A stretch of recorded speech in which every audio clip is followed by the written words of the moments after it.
Hello, everyone, and welcome to the Birmingham Major EU Open 1. Yesterday, Sir Pigasus guided you through the journey of the first part of the double E limb bracket for Mr. Worldwide Sweep Run. And today we continue the second part. Sir Pigasus, what are your predictions? Same as usual. Mr. Worldwide had a fantastic run in day one. Of course, the quality tends to vary between these days, and already we start off with quite tough opponents in the form of Earthador. Usually, these first rounds historically have been easier in previous seasons, but of course, seeding all over the place at the start of a new year, of a new season, and of course, a change in format sees us playing quite a tough team in the first round. Ols, Marshy, Monkan, these are all names very well known in the European bubble scene. And, well, I'm just going to go straight for, of course, the main team. We're going to go Mr. Worldwide all through today. They're going to make it look as easy as day one was. And hopefully, my internet will survive for all of that, Star. I think the funny thing is, the internet is trying to hold Sir Pegasus back. But let me tell you, you can't hold him back, okay? Just like our squad, Mr. Worldwide, Dale. Dale, exactly. They did really well in that first day, and Icon, we luckily have a chance to interview him after what was an incredible day one performance. He was able to get himself a lot of demos on the pitch, and he's continued to do exactly that. And what a way to open up the scoring! Love what I'm seeing from Lassa here. He's just patiently seeing what's going on, reads the room. Icon with the huge demo. And we know yesterday Icon was telling us in your interview, Sir Pegasus, that he wanted to get more demos. I was like, more demos? He was like, he wants 33 demos. That's insane. He's bloody insane. Well, if there was a play to do it, it would have had to be him. When he did manage to qualify into the main event last season, he actually got the most demos of any other player in Europe in that qualifier. So looking to repeat similar feats, it's still a very big part of his game. I did ask him, was it a coach special? Was it just something that he himself has cooked up as part of his game plan? And he has said that is all him. That is part of his personality. That is what he is all about. And, well, to see that be what caused that first goal of the day here for Mr. Worldwide, I think it's very telling that I don't think he exactly lied to us, Star. No, he's definitely out there to be a menace. Speaking of more demos coming out, Icon, of course, leading the way. Also in the corner here, trying to continue this ongoing pressure, this push coming in from Mr. Worldwide. And, we were talking about the seeding earlier, how it was a bit funky, and I do agree. I don't know how this team ended up being seeded so low in terms of their opponents. They were seeded 411th. What is that? How is that even possible? Ridiculous. I feel like this is just one of those teams that have not been playing enough ranked threes. I know Ols is a bit of a twos grinder. I feel like I've may have even seen the odd ones match every now and again, but 3v3, despite being, well, it's in the name, the standard playlist, is not something we see all that often. I think that a lot of this emphasis at the moment on 3v3 ranking contributing to seeding, I don't think it completely makes sense. Of course, they do prioritize RLCS points, of which Icon and Smashy managed to gain themselves in the last season. That's why we see them connect so well on the pitch and show off their experience. But if you're going to give tags to the top 128 players, I feel like maybe that should be a consideration. But it's a story for a different day and not to be considered for us, of course, because these players are worthy of that top 16 spot and they're going to be looking to do it again this season. I definitely think they're here and ready to win. And it's all about giving everything tonight. We are going to continue to make a lot of Mr. Worldwide references as we continue to talk about Pitbull. I love this team name. I've been jamming Pitbull all weekend in preparation for watching their runs. We've been watching them tied for this last bit of the run here, and I'm hoping to see a breakthrough thing. Smashy's up with it now, looking to get a double off the backboard. Marshy gonna unfortunately challenge that one. Monken with a huge clear. Of course, that's gonna be an easy pop to the sidewall. Smashy's a bit far back. Gonna push up, go over one. We need Icon to push there, but he's just gonna be a bit more safe. And that actually might be the smart way to do it. Personally, I would rather push there, but being a bit more defensive, that might be the way to play today. And you want to talk about building good habits. All three players have done exactly that. Sometimes your instincts are telling you one thing, but the best play may be to play that little bit safer. Play a little bit against the grain of what your instincts are telling you to do. And it's to the point now that these players have completely rewired themselves. They sleep, dream about Rocket League. They wake up, they have Rocket League for breakfast, lunch and dinner, and then they come here onto what is the official Mr. Worldwide's team stream, and they put off absolutely blinding performances. It is all square at the moment as we reach the final 30 seconds of this first game. It's the first best of 5 we have seen so far this season. It'd be nice if we could get ourselves off to a great start. 20 seconds now. Where did those last 10 go?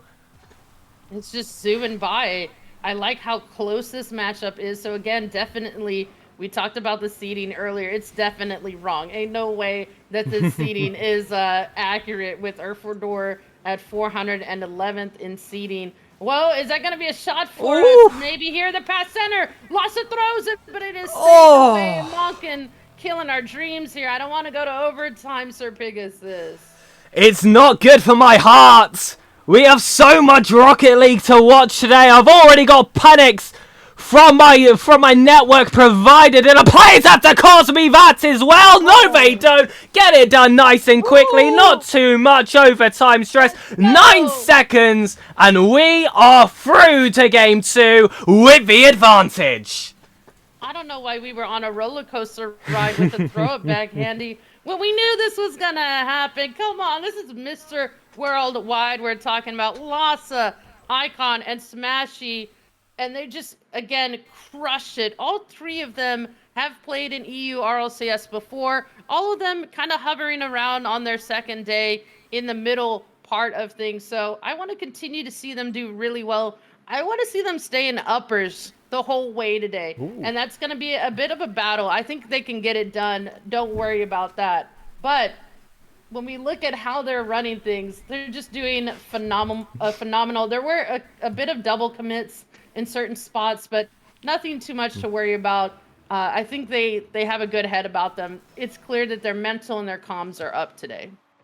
Bit of scuff production. My internet wiped up my Cocaster's camera, and I can tell you it's up right now, looking wonderful. Great camera as well to show. Voice, of course, matching at the moment, but of course I'll get that fixed during this game. I saw Zekas point out, a great producer there in chat. This would never happen on his watch, and we saw Ols have to make a fantastic save just there from Lassa's sidewall attempt. It didn't quite force its way through, didn't have the power behind it he would quite want. The accuracy is all there, however, as that postage stamp shot is shut down.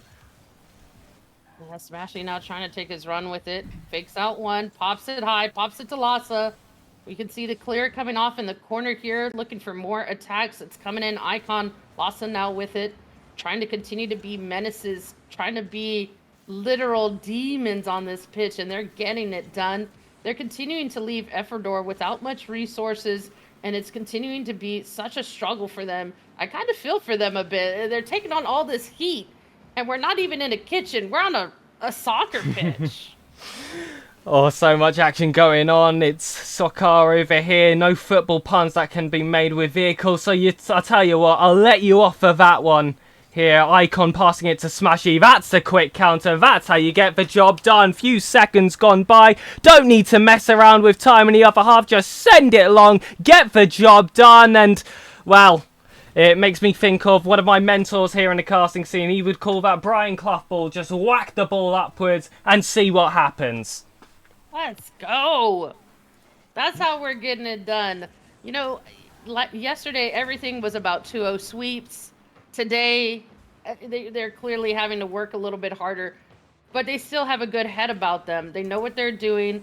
These are experts. They've been here before. They can get it done. I want to see them do a bit more of phenomenal play, be there a bit more for the passes, just like that. Beautiful here from Lassa. Again, you can see how accurate he has been. He's been so consistent. as this first series has gone on, and finally he's been able to reap his rewards as a sign of it. It's just a frequency game at this point. The probabilities, of course, it's fantastic defense on the other team, but if you are barraging them with shot after shot after shot, eventually you have to find the back of the net. 2-0 lead now for Mr. Worldwide's, putting themselves in a very comfortable position. If they are able to take this game, of course, it's a very early match point potentials for a sweep. Marshy over with a musty flick, denied here by Icon. Temporarily safe in this corner. They've tried to cut it back inside holes. Looking a little bit worse for wear. No boost left in the tank, and we've gotten away with that one. Yeah, I mean, I don't even know why we're doubting them. We know they have so much skill. They have been so solid in this game too. Game 1 looked a little bit more shaky. Of course, we saw a bit more effort from Effordor. They did score first. Mr. Worldwide decided, we're going to score first and we're going to keep the goals coming. That one almost converted there. What a save, though. Marshy got it done. But I like what I see. Continued ongoing pressure. Merciless. Not even letting our opponents breathe. We're in a rice cooker, and I'm here for it. Serving them up. Nice and hard. A little bit of a bump there, and Oles, and I've got my predictions in. Who threw themselves forward? It was, of course, Lasser. He was doing it in day 1, I believe game 1 as well. He was throwing all these brutal plays at them. Soul crushing, soul destroying for the other side. And that's going to feel even worse if we pull off the sweep. I want to see the sweep. I mean, we were sweeping yesterday. Let's keep the brooms a-swinging. Let's keep that vibe going, that energy. And it's contagious, though. Munkin going in for a shot. Good attack there by our team and Mr. Worldwide. Let's see if they'll succumb here. No, they're continuing to keep it going. Even though they're low on boost, still making good 50 decisions, even with bumps. Physicality. You cannot stop us. You see, this team just continuing to berate our net, but we got this. We're cool as a cucumber out there. Absolutely. It's Marshy back on the ball here, side wall. He's picked himself up a little bit of space, especially with that mind game. It's on target. Lasser able to keep it out. He's required for the second. And how's he thrown himself at that one? I thought for sure this was going to be the first goal allowed here in this second game. But this team, they know how to pull off these miracles. That clean sheet, still so important to them. They're 3 goals up. How is that not enough? It just looked like it was on target. I like what I'm seeing so far from Mr. Worldwide. Just so much clean attacks. You can see we're cutting off anything coming in our direction. Second man really doing a good job. And I think this kind of comes down to their comms and their cohesion as a team. They wouldn't be this sharp unless they were calming. Look at the second man cutting off the mid plays. That's a huge tactic that has to be strong, has to be consistent if you want to continue to do this well. And the fact that Mr. Worldwide has held off Erfordor from scoring this whole almost 5 minutes now is wild. A double coming in, baby! It's going to be so close. Just not going to be converted. And it's Icon waiting to defend this play. Moncan sees the centre of the pitch. Oles hunts for the bump. I'm not sure if he quite made a connection, but just the threat of him alone was enough to spread the lines. A consolation goal in this game. He asks if it's a best of 3 in chat, Oles. It is a best of 5. You've still got 1 more to go. You still have a chance, my friend. Maybe if you're against any other team, but Mr. Worldwide now looking to get this done in a sweep. It was a second game stronger than the first, but a scoreline's not going to look like that anymore.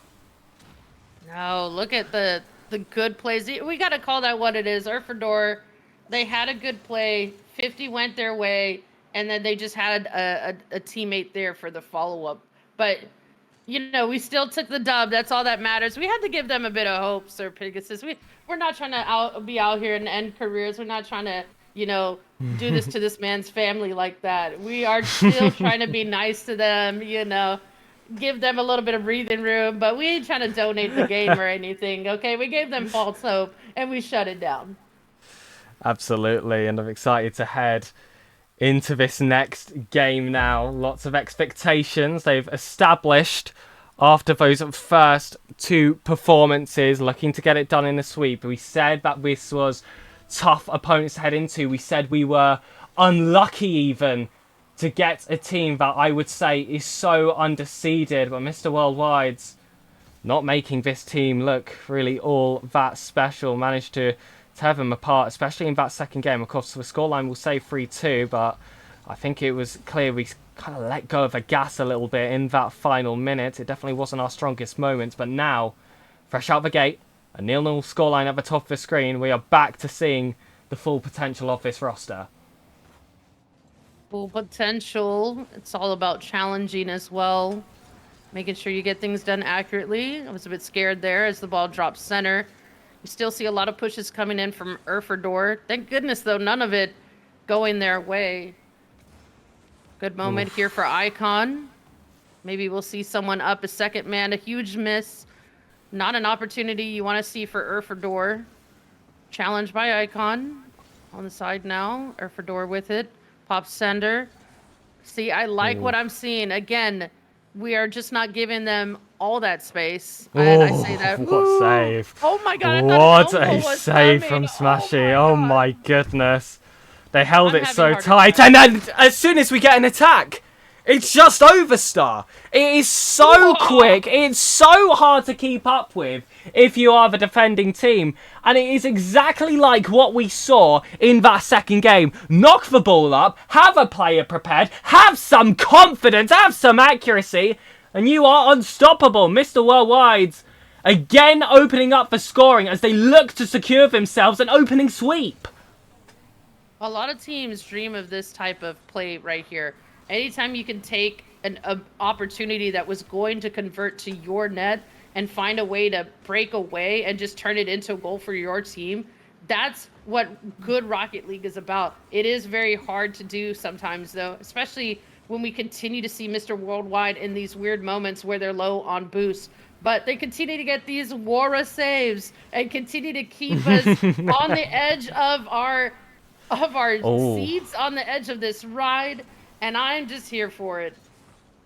Smashy again. Empty jump to try and find the Grand. He has a bit more control now, but I don't think he's going to pick up that possession. Icon with the flip reset to beat past one. It's been very quick attacks when they've come. This has been the slowest one in quite some time. They're being definitely a lot more strategic with it. They're being surgical, and I can see that the internet is having a bit of trouble. Hopefully I am still live. Hopefully we are still going. Hopefully you're still here for the action. Thank goodness. Here in game 3. I want to see this sweep out. I think after this one, well, Ols might extend the runnings a fair bit with what was a pretty clean double tap. No one quite there on the backboard. We'll say that they got away with that one, but we've been in this position for game 1. We did find equality with a goal apiece, and of course we did manage to take that lead back. And with the form that we've been in so far, still not an easy team to beat. Had to use the final trick in their toolbox to break past. You have to get creative when you're playing against a team of the caliber of Mr. Worldwide, because they will pick you apart. They will read you seconds ahead. These are very experienced players on the other side. Like I said, no strangers to a bubble competition, but this is RLCS. And I tell you what, Ols is taking it like a duck to water in this game.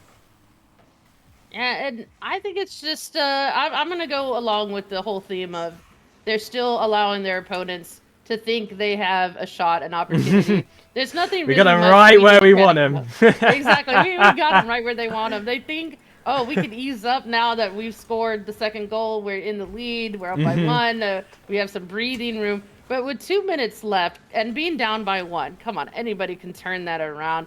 We're just kind of joshing with them, giving them that space to think that things are going to go their way. We want to shut them out. We want to end things here. We don't want to have to go to another game. You know, we want to go ahead and have...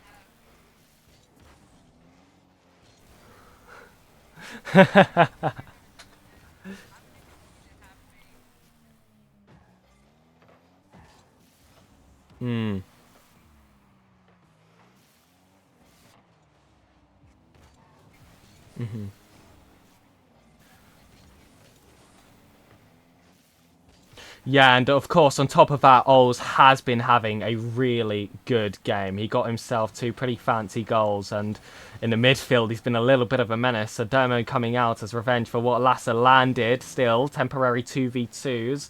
We'd still find ourselves favourable in those kind of positions. We've managed to hold the ball up in that half, but now with possession on Muncan, he'll be looking to change that. Confident challenge coming here from Icon. Oles has to hit that perfectly, and to be fair, he does. Running down that clock as we're in the final 45 seconds. Lasser waiting behind, but it's going to be another offence to try and prevent. Those quick counters have come before, so be careful, ladies and gentlemen. Just when you think the game is over, a goal comes in, equaliser, blink and you'll miss it.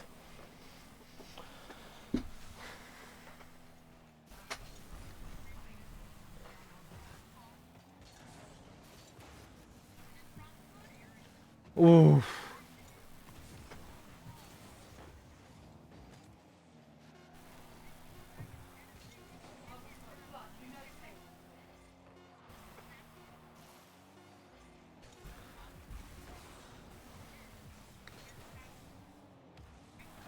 Ooh.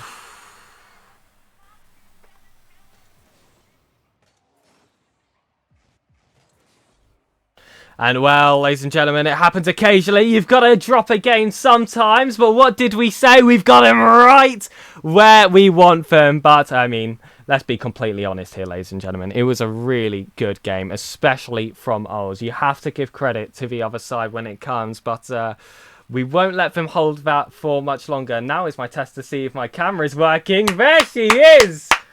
Welcome to the stream, Rocket Star. Nice to see you. Slowly getting this production refixed after Virgin Media decided to have a field day. But back on the pitch now for this third game. Mr. Worldwide's need to get this third win to secure themselves into the next stage. Oles, after a Starman performance in the third game, looked to get himself out very quickly into this one. But saves coming out from Mr. Worldwide's, and a sweeping play could see a change in pace.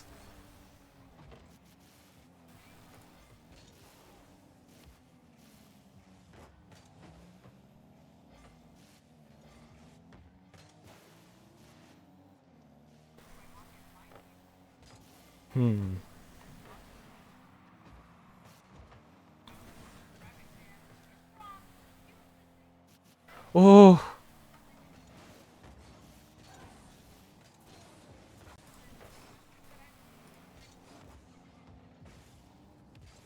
Absolutely, and I feel like temporarily, again, I've lost my Cocaster, but for now I am here, I can hear her, and I tell you what, doing an amazing job delivering this game. We will get that fixed nice and quickly, ladies and gentlemen.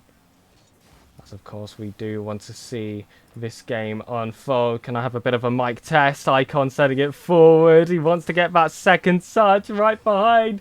Where have you gone? Why is this happening to me?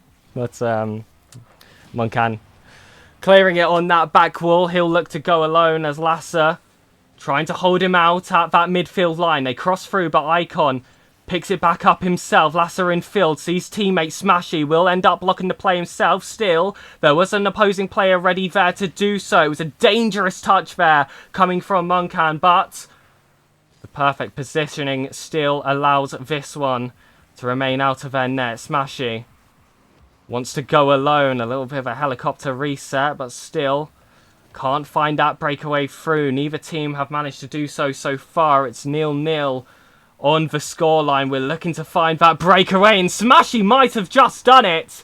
A 50-50 in the corner, which has just not quite found the angle he would have wanted here from Marshy.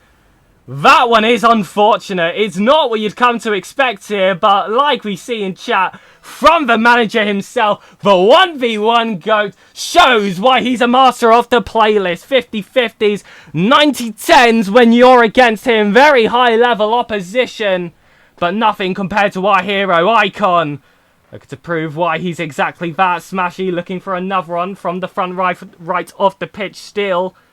Can't break the lines this time. He's had his first showing. They're going to be a little bit more expensive off that now. And these infield passes are how we're going to change the course of this game. Smashy strong in the 50. Second touch on. Muncan is beat. And I love that from Icon, getting the job done, a completely open net, but I tell you what, I'd be feeling the pressure in those kind of moments. We break away, we get the goal, we send ourselves forward to the rest of the game. And now we are passing that halfway point.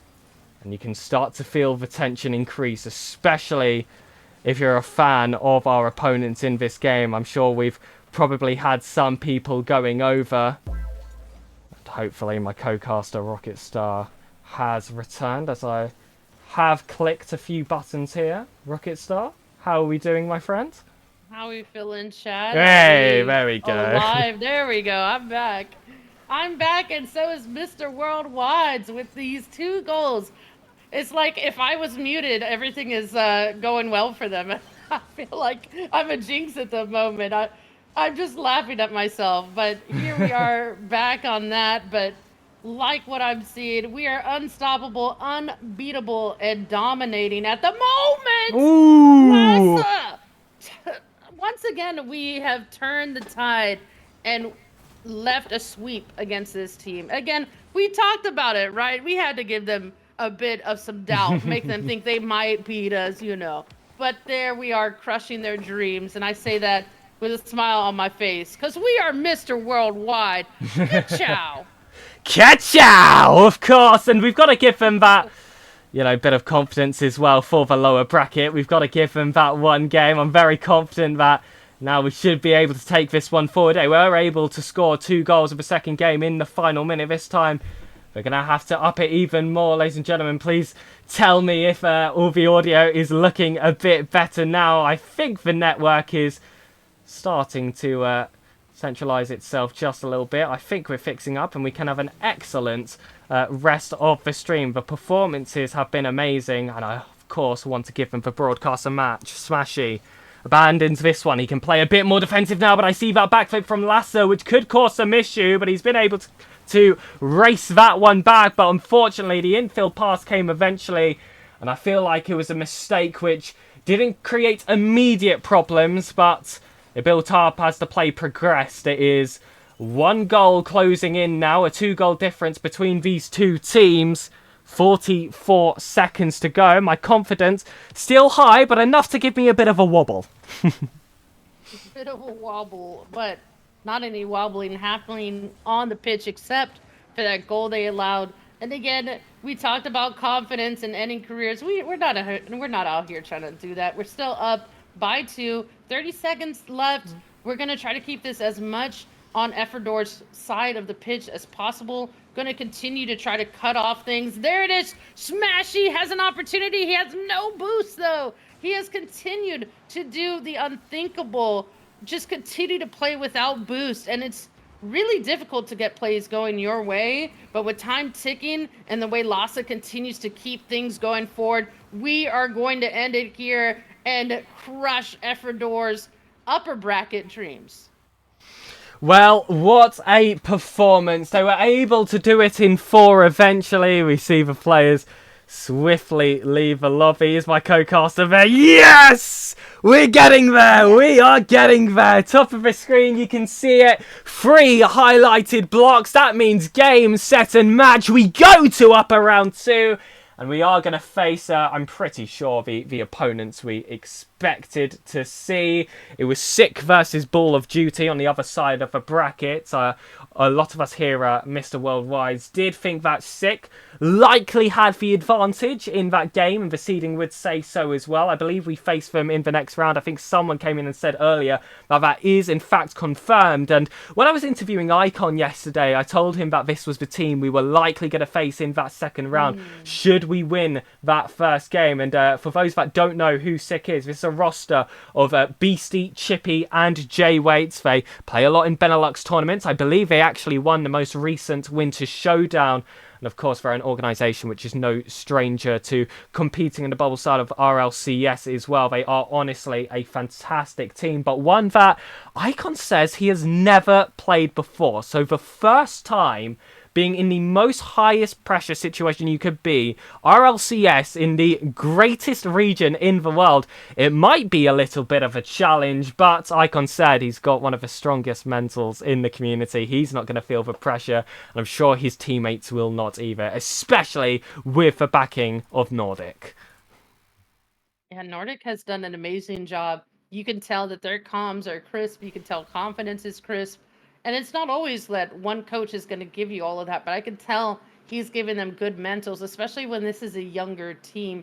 You know, you have Smashing Icon who are 18, Lhasa who's 20, and you have a huge set of backgrounds here, right? Nordic is Danish, Lhasa Spanish, Icon Scottish, and then Smashy is English. So that just tells me he knows what to say to teams. He knows how to get them in the right direction, and it's clearly working out. I want to continue to see this team do well. I want to see them end the day on upper brackets as well. Oh, absolutely. I would love to see it. I believe in round 3 in the uppers. I mean, it's basically almost guaranteed that one of those teams in that position is going to be Stormtroopers. Of course, that is the team of apparently Jack, Jorias, and Stizzy. They've played together for quite some time now in the off-season, and I feel like the names just kind of do the job in itself there, Star. That would be quite a tough team in the upper bracket, but like they always say, to be the best, you have to beat the best, and there was definitely a time in history where apparently Jack was considered the best player in the world, and Jorias, you could argue, especially when he was first coming up, that he was definitely in one of those top of Europe conversations. He was definitely up there for some time. I've watched his journey through Dignitas. I've watched Abjack through Genji, and just seeing them as a cohesive unit. I like what they're doing. It's a great team, solid team. I do also happen to love Star Wars, if you can see my bed sheet here. uh, but I still want to choose Pitbull. I still want to choose Mr. Worldwide. I want to see them just crush it because they're the underdog. And Icon alluded to this yesterday. I am the underdog. And that's the mental you have to take down teams like that, to take down titans in the industry. I think they have it in them.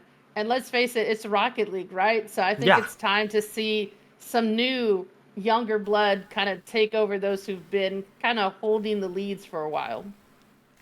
Yeah, of course. I mean, you need, for new players to come in, you've got to take away someone from the top. Now, I'm pretty convinced that even if we were able to bring Stormtroopers to the lower brackets, they're likely a team that's going to be making the top 16 regardless. I feel like that would be considered a small hiccup, but we have had upsets as recent as, well, today here in Europe. Over in APAC, we did see a loss to a full Russian roster from Elevate. This was completely unexpected. It's a roster that has played in bubble tournaments here in Europe before, those redirect monthlies, which I've had the pleasure of casting on a few occasions. So lots of names making themselves known for the first time. I feel like some of us here are going to be households on this roster, however, because like I said, we've been here for quite some time now. These are all players that have gotten themselves an RLCS point before, and the same can now be said of our opponents. I'm just updating the overlay. Still best of fives as per usual. Sick versus Mr. Worldwide. The lobby is made, Rocket Star. We are just waiting for our opponents, who I believe may have just taken their series in a sweep. Oh, that's A sweep or game 4, I believe. Either way, I think we still have this one. I'm going to continue to choose to believe that Lhasa, Icon, and Smashy are going to do their thing. They may give away a game. You know, we got to still continue to be generous, continue this theme of generosity on a Saturday. We're we're just doing what we do best, right? And I want to see lots of creative moments here in this one because sure, the last one there wasn't as much creativity until we saw Lhasa really kind of set that up in the latter part of game 3. Just a lot of scary moments though off the start of this one so far. And it's Chippy sending this one out. I saw someone in chat say I'm skipping the Arsenal game for this Smashy. I tell you what, you've made the right decision, and the boys are going to show exactly why. You said you wanted some creativity. Smashy is a player that exuberates exactly that. Even in main event, he was going for all these pogo plays, getting creative, and there's no one that he can be against on the other side of the pitch that will hold him back in that regard. He's such a special player, so unique. There are not many like him, but this time he is beaten by an attempted air dribble bump here from J-Waits. This is something I've seen him do season after season, getting so consistent at it as well. You can already feel the increase in competition compared to the last team, and that's not to say the last team was any slouch. That's just to complement the quality that SiC have on that roster. Yeah, Jay Waits is going to be the player on this team to watch out for. His mechanics are very scary, and they should not be giving him any room. Mr. Worldwides need to make sure they're challenging him, and if they have opportunities, we saw Lassa there, just try to go for a demo, because he understands how scary it is to have this player in J-Waits have room against the pitch. Smashy, though, keeping things at bay. He's going to wait for this touch from J-Waits. Mistake there, but at least it looks like we could turn things a little bit around. A bit of tennis back and forth between these two, but again, still looks like we're able to keep things a bit calm. There's only a 1-goal lead. I think we could turn it around. Absolutely.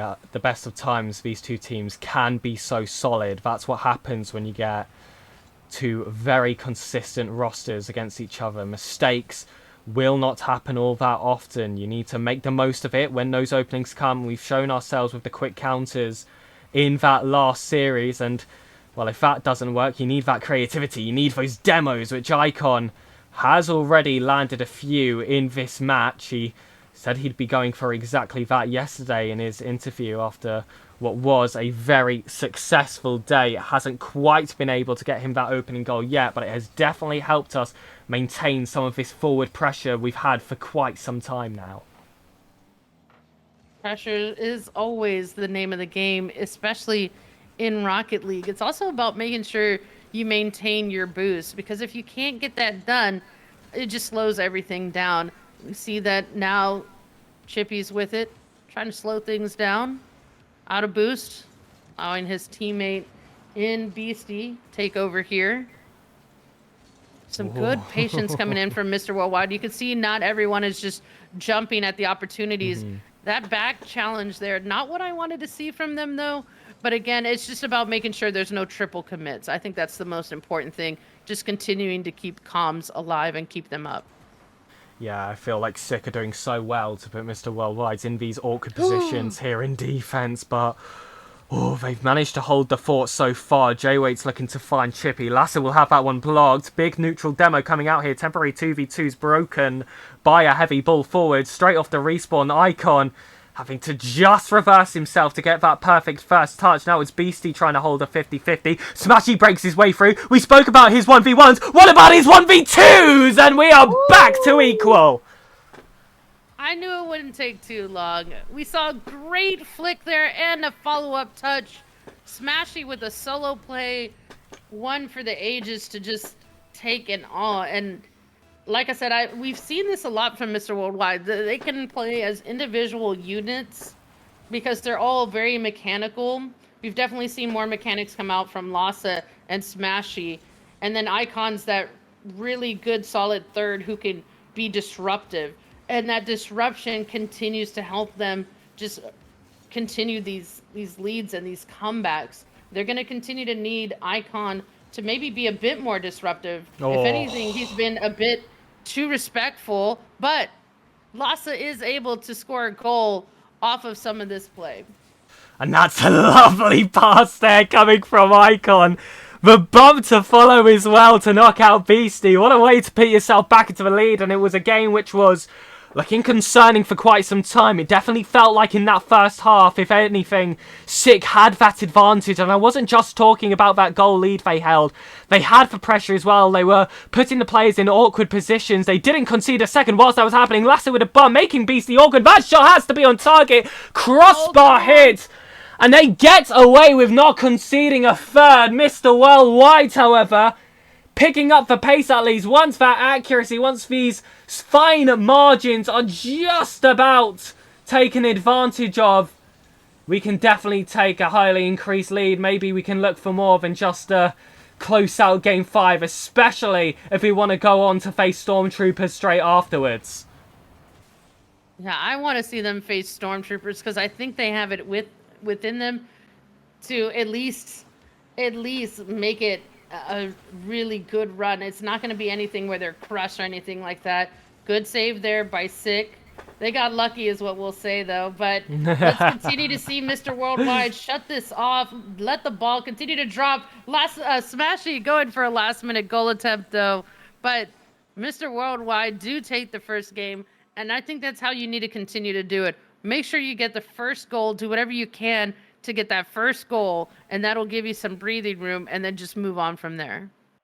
And I love the contributions from Icon that entire game. There's more to the game than goals, and I think he showed exactly that. The assist where he managed to cut inside from the left corner, get a bump as well, making it so clear for his teammate in that position, but also just working himself from the defense. He got those 3 saves against a team which was extremely offensive for quite some time. They were really applying quite a lot of that pressure, and it was so hard for us to try and hold that down. But when you've got players of such high consistency, lots of mechanical ability, and just that confidence as well here in the upper bracket, here on the biggest stage for RLCS, you can feel just that bit calm. A big kickoff play coming out, however, in the opening of Game 2. A little bit of a cause for concern, but again, just about doesn't quite find the back of the net. Both teams have had these kind of positions where you kind of expect a goal to follow, and they just about haven't been able to pass that final hurdle. But hold on a minute, Smashy ceiling backboard,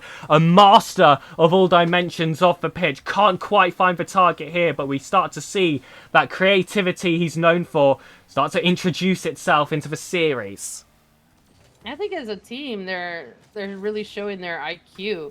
They're also showing their mental. Because even when they've been down, they've just been able to turn it around and find ways to put a goal on target and do the right things here. Good challenges in the air. It's now Smashy in the corner. Just continue to just put that ball center. Chippy with a huge lob towards our net. Good save there by Lost. It's one of these moments where you really have to hold on to your hats. It's very quick. The timing in between Series 1, Series 2, not many moments to breathe, but you've got to remember to do so. They're thrown right back into the action. Double flip reset from Smashy, and it just about doesn't land, but Icon has the chance! And it was a heavy ball coming straight at him, and it looked like from the way he approached it, he was going to hit this one too high, but last minute adjustments, those few unreal units find Mr. Worldwide in the lead. Upper left 90. That is how you place the ball. Placement is everything. And he did such a bit of a fake there. That was it's like 1,000 IQ play. Everybody thought it was going to go to the backboard. Instead, it went upper left 90, so no one was able to get there in time. We were all sitting here saying the same thing. It wasn't going in, right? But it does. That's the level of Rocket League being brought by Mr. Worldwide, almost with a follow-up goal right here. Big demo coming out straight after another one, but we see players respawn just as J-Rates tries to break his way through. 0 boost, 0 problems for him. He's done well to progress the play, but now it's up to Smashy to make work of it in the corner. That's a miss from Lasser. Chippy will find a bit Icon. Very quick reaction times to be able to pick that one back up. J-Waits off the ceiling. Sees Smashy deny it. Not quite finding those second touches. And you can see, yet again, how many times these small differences really play a factor. Smashy up, wants the backboard. J-Waits does well to catch that one, however. He didn't commit too early, was patient with his time. No, Smashy likes the extra few 2 touches, but sometimes he could just take it on his first. 2-0, Mr. Worldwide. And where was this confidence in Game 1? They just want to, like I said, they like continuing to keep us at bay of knowing how the game is going to end. And they're just doing all of this while it's making it look so easy. You can tell that everybody on Mr. Worldwide is ready for the win. You could tell that they're excited. They've come alive. They're electrified. And they're not letting little mistakes get in their way anymore. We start to see them making, again, back to what we saw in game 1 of the last series, where they just make Oof. super accurate, super smart decisions. But I say that and I cast or curse him. Jay Wade's going to put one on target. And this kind of comes down to the fact that the net was a bit awkward for the last defender. No assist credited, but I feel like whoever that Mr. Worldwide player might just need it coming straight off the corner. That one, it's unfortunate. It still happens at every single level of the game, but that is a really big miss coming there from the sick defense. We were not quite able to pounce on that one, but a little bit of random nerves shown here in this passage of play. It feels like chaos typically attracts more chaos in these kind of matchups. Lasser, back of the back wall. Smashy has to get that perfect touch. J-Waits was waiting high. Has to come down to get an awkward first touch. But now Chippy, a lot more control. But in that time, we've been able to regroup in defense. Lasser again left as that last man. But so consistent on the goal line. Not much breaks through them. And now when left to other teammates, Icon doing exactly that. Icon finding himself back forward. It's been strong offensively from both teams. But it has to be said, very nervy once it gets to their own half. What a redirect here, but that one will leave the crossbar reverberating. There's a lot of stakes in this game. You can feel the pressure eating everyone alive, sweat breaking through people's controllers. Everyone wants the opportunity to just move on and be done with it and close the gap. But Mr. Worldwide, I feel like they want it more. We can get it. There is the tools there in the tool belt. They have everything ready to go. They just have to continue to keep all of their bad thoughts like just somewhere else. Put it somewhere else. Think about only good things and be aware of these shot opportunities that or these shots that continue to come towards your net. And we start to see them starting to panic a lot less than what we did earlier after J-Wait's shot. Oh, and that's a double commit as well coming from Mr. Worldwide. I think they could do with that extra bit of boost they would have had otherwise. J-Rate's going for the demo play yet again. And it is going to be a late equaliser to potentially show off an overtime. He showed us that this is a play that he's willing to go for in the first game. It repeats in the second. And we'll see how far this rabbit hole goes. This rabbit hole is about who has scrimmed each other first. We haven't played Sick before, and they really have shown that they have a lot of potential, and we have to continue to take them very seriously. Again, cannot leave anything open unchallenged. We're going to overtime. In overtime, I'm looking to see off kickoff a very important strat. We see the ball go right to Smashy. This is what I'm talking about. That needs to be planned. Smashy trying to keep it as high as possible. Oh! Awkward. And we somehow turn it into a goal. Icon. Oh my goodness, Mr. Worldwide. You guys have to give it up for them. And a bit of revenge there, shown by Lasser. Quick demo to respond to what resulted in that equaliser. Now we take the lead, we put ourselves on match point, and there is full potential, ladies and gentlemen, that this could go to a sweep. And I tell you what, it's nothing I would quite expect after watching that gameplay. It felt extremely close at the best of times. The Sick roster have been so consistent throughout offensively, but again, it's that hole that I mentioned before in the defense. I think there have been some causes for concern from both teams. If there was one player I would not give that title to, however, it's Lasser. He had 6 saves in that last game. 6 saves! That is incredible. 10 shots for Sick. 6 of them saved just by one player. He has been an absolute thorn in the side of Sick's offense. And, well, we'll need that yet again in this third game. And likely more as they throw the kitchen sink back at us. You can tell the daft energy coming from this blood is something else. He's just not to be reckoned with. He really is ready to take the win. Now that they're on match point, I'm expecting Mr. Worldwide to turn it up a notch. I'm wanting to see them go 2,000%, but you can't when you get scored off in the first 10 seconds. And this A bit of an unfortunate start in game 2 as well. It looked like that Sick had potentials for a kickoff goal. They weren't able to get this one over the line, but they've learnt from their lessons. I say that they are a team that has seemingly gotten stronger as this has gone on, and that's why I say we need what we needed in game 2 and more. Lasser was very strong defensively. I think Icon and Smashy still had a bit to show for themselves. I feel like on the backboard, they did well to get those first touches, but then when it came back to progressing the play, all those quick counter-attacks we were seeing from Series 1 couldn't quite formulate themselves together, and I think part of that as well was a few panicky double commits that followed. But hold on a minute, a demo completely opens up the defense. It was a fortunate respawn there from J-Waits, but still not enough to start Icon. He had to rush himself forward any slower on that speed flip, and he would have not landed that goal.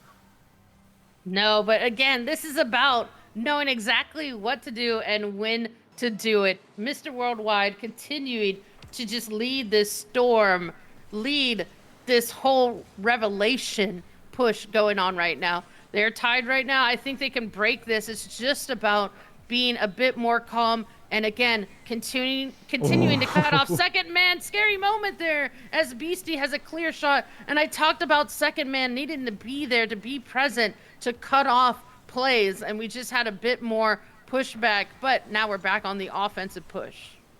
Chippy back on, he'll hold on to this one. J-Waits finds Beastie, and it was another nervy moment. That one flies wide. Is that going to go straight in? Icon doesn't quite get the read. I think he's going to be punished straight afterwards.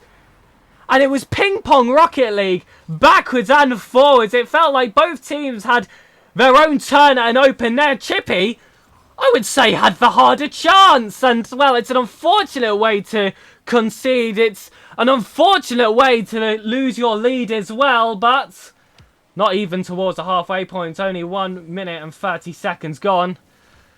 Let's keep forward for pressure. Let's throw this one back. We've gone behind a few times now behind this Sick roster.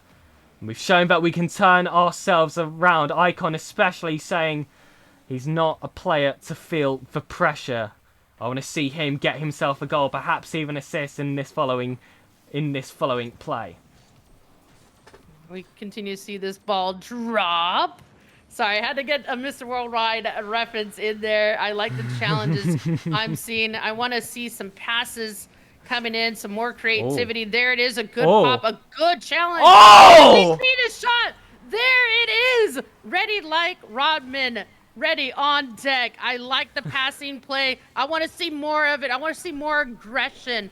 Again, they're starting to feel the energy, the electricity, everything within them just coming alive as they're now tied and time is ticking away. They're starting to realize, okay, we can get this sweep done. Let's keep it up.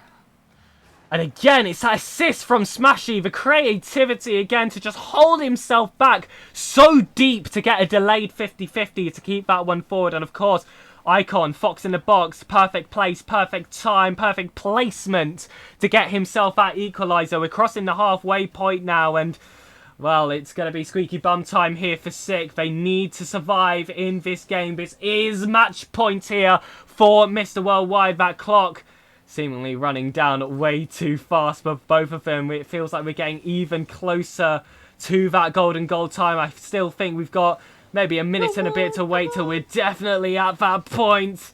Another 50-50 doesn't quite break its way through, but still in that half. Icon just wide of a target. J-Wave's heavy touch, however, waiting to be pounced on. Ball or man. He picks man for the demo, but Chippy does well to overlap from his fallen comrade. Back into the corners now. Icon has to hold with zero boost. Low 50-50s. Gives himself some time to allow Smashy to regroup himself after that demo. And we see how vital it is. Double save, still in the box, and we survive.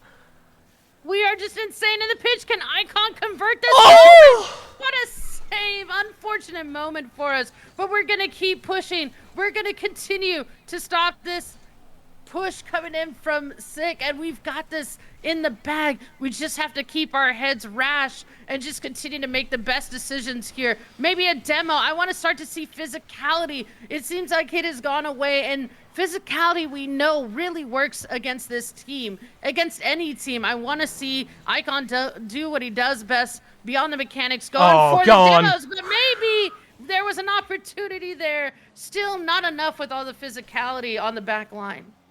One goal could be the difference. If a Mr. Worldwide player finds the back of the net, they could be the hero of the series. They could find themselves with a sweep. They've got to stop another chance, and Smashy again with the superhero save in these final minutes. He's required again now in offense. He will take his time. No bump to land, but heavy touch. Again, waiting to be stopped here from J-Waits. He's usually so good at these clearances. And the doink is found. A fantastic shot here.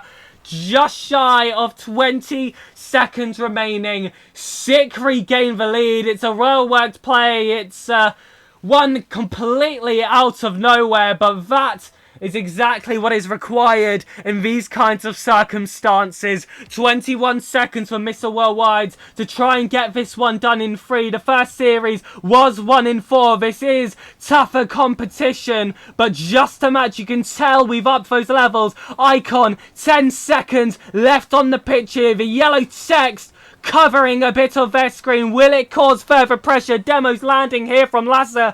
Icon waiting low. Lasser with barely anything left in the tank. It's on target, but Beastie, the former Evoza player, keeps Sick into the game. 2-1 now the series score.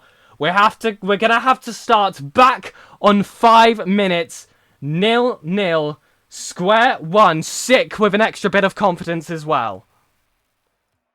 This is just an unfortunate moment. It had to do with some rotational issues. You could tell that maybe comms got a bit scrambled. You could tell confidence went down a little bit.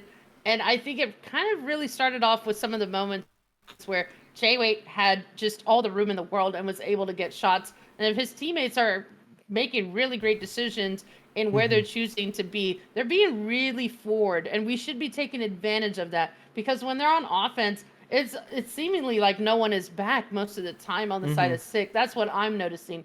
So if I was their coach, or if I was in the VC with them, I'd be telling them, hey, we need to start noticing these opportunities a lot more. Look for upfield passes. We have to be there upfield if we want to dominate and just continue to stay in uppers throughout today and win this series overall.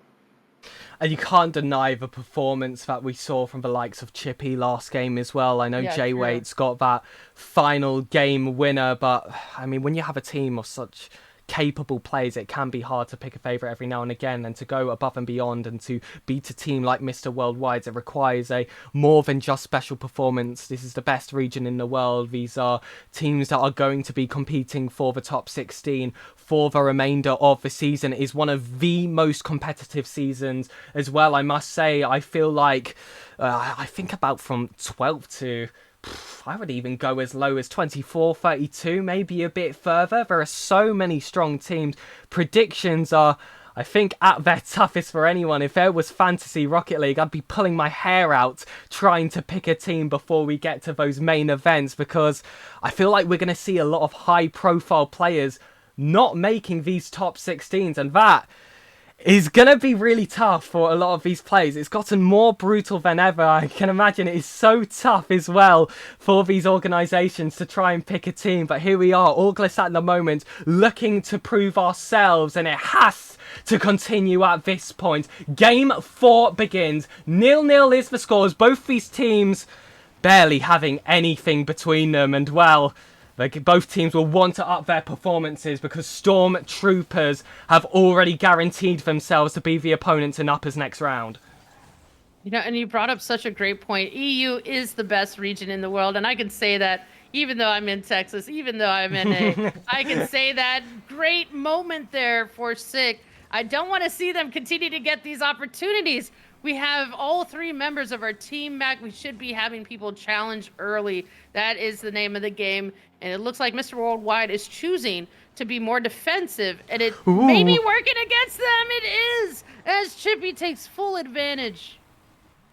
Ooh, and it's another messy opening goal here for Sick. Chippy able to get his final touch to the play, and it's been a pattern which has seemingly followed us throughout this series, where in the first minute there's always a really big chance for Sick, and in these later games they've taken advantage of it every single time. But now it's our turn, and Icon! A play reminiscent of what we saw from his teammate before. Fake high, flip reset gained. I'm not even sure if he used that wave dash. That's a 1v1 classic. And it's used in 3v3. To be able to interpret space like that takes something special. Mr. Worldwide's back into the running. That's what we wanted to see from them, SirPigasus. We want to continue to see them make good decisions, be able to crack the code, the blueprint of Sick. Icon now up with it high in the sky. A follow-up that just continues to get challenged, though. Now we see Smashy. Just looking for a good opportunity here with Lassa. Lassa trying to throw it center. Thank goodness no one from Sick was able to pop that over Mr. Worldwide. These are some scary moments on defense, though. And I wonder why they're being so passive. It's not working out for them. Now we start to see them break away. Maybe some plays will come out. And that 50-50 not landed nicely. There were two Sick players working together to force that ball forward. Smashy doesn't quite make the connection either, so it's Icon's 50-50. Which will find Lassa on the back wall, and that's just not the touch he wants. Reminiscent of a certain grand finals at LAN a very long time ago. If you know, you know. It can happen to some of the best players in the world, and unfortunately, it happens to Lassa here in Game 4 of Up Around 2, Day 2. And a big recovery now is required, and we cannot afford to concede here. We do, Beastie. No. Lands the third goal here, and a 2-goal difference to chase back from is a tall task, but the double-edged sword here of, well, we've conceded a lot of goals early. There's potential to concede more. We've given away that head start, but at the same time, we've got plenty of time to recover as well. You'd rather it early than late. We need to see a step up from Mr. Worldwide. This is a game they would have fancied themselves to win heading into this. This is when they need their architect of defense or of offense to come alive, and there it is. I was talking about someone stepping up as architect, someone having the vision, someone creating the looks, and there it is. Physicality. We've talked about it. They were holding back. Now they're going full force with it, and we see it actually pans out, goes the way they wanted to. They only have a goal separating them, and they have quite a bit of time to make it up. There it is, more physicality. I want to see everybody on this pitch demoed. Blood on the pitch. Let it stain here. This is what Mr. Worldwides are trying to land. A level 1 drops! Lassa makes mistakes on his own backboard, makes up for it on the opposing side. How has he got the speed to land that? Smashy with the confidence as well to jump up. We were talking about communication earlier. That was perfection. A team from different regions come together and can cause miracles, but these kickoffs can make the difference. They have been making the difference.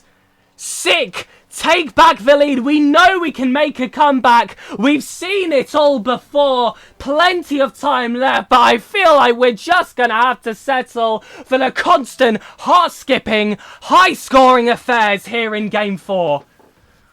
Mr. Worldwide continuing to keep us scared, but maybe a quick turnaround, a quick response, a quick answer. Someone needs to be up for J-Waits, and someone has to be able to recover quick enough to cut off that opportunity for Chippy. Thank goodness Mr. Worldwide able to turn it around in terms of that defense that was coming in.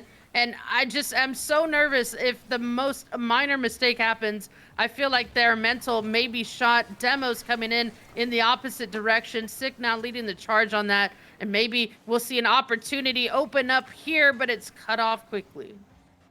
And Smashy having to keep this ball forward. A backwards pass here from Beastie. And I liked the idea, but I think the double commit took a lot of flame out of what was a very intelligent play. Smashy can't get the touch either. Icon Doesn't land it either, and again, it is Smashy looking to send this one up. Lasser back in field, manages to beat one player. Jay waits, does put it wide as well, back into that corner. Icon will throw this one up. This doesn't quite go through. Jay waits, finds Icon, back in the midfield. Big bump, just about landed. That's given Lasser just enough space to potentially have that back wall thrown back in time. Was the sick defender. Jay waits again. Does lay this one off to Beastie. Plenty of time here. Spent in the third. We need it to be, but that simply isn't enough. That final progression still needed. Ball must meet the back of the net if they want hopes of getting it done in game 4. We would not want to put ourselves in a position where we could potentially be facing a reverse sweep. That's exactly what Sick want to land. That infield pass looked like it was going to increase those chances. Jay waits, dives himself back to get this save, and you're seeing low boost counts basically all round. A mind game here from Chippy. He's played fantastic all day. He might have just created another chance for his teammates. Jay waits has done well typically to put the final nail in, but again, not quite landing. Quick counter comes in, just like Series 1, just like the beginning of Series 2. Demos assists in the final 20 seconds. Where does it come from? The magician does it again.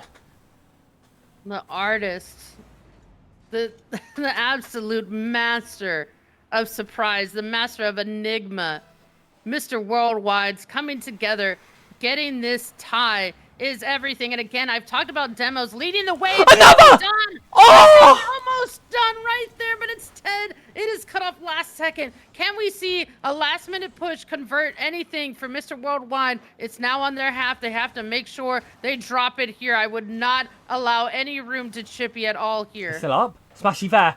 He's Still got up? plenty of boost of attack, but it's so close between him and Lasser. They're stepping on each other's toes, but Chippy's ball out could stay dangerous. Will they allow this one to hit the floor? They will, and it is golden goal time. A ticket to face Stormtroopers in the final upper round of the day. It's great seeding as well for the Swiss stage. Sick, just fighting for that survival in this series. Mr. Worldwide could get it done now. Jay Wade's coming in from wide. Icon, awkward position. Chippy has it off that back wall. Might get a triple touch, but Lasser still able to read it. Big demo coming out to try and weaken this offense. Low boost from the defense. Lasser the only one with anything in the tank. Can he make a miracle? Double tap, not quite on. Icon puts it wide.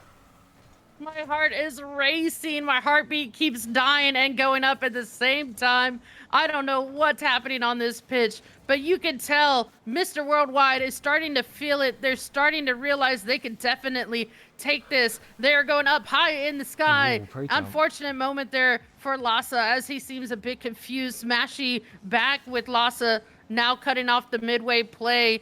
Beastie up with it. Oh. 2 players from Mr. Worldwide gonna try to go for the push there. I don't think doubles is what I want to see from them, but I want to continue to see the artistry come alive. That was their moment.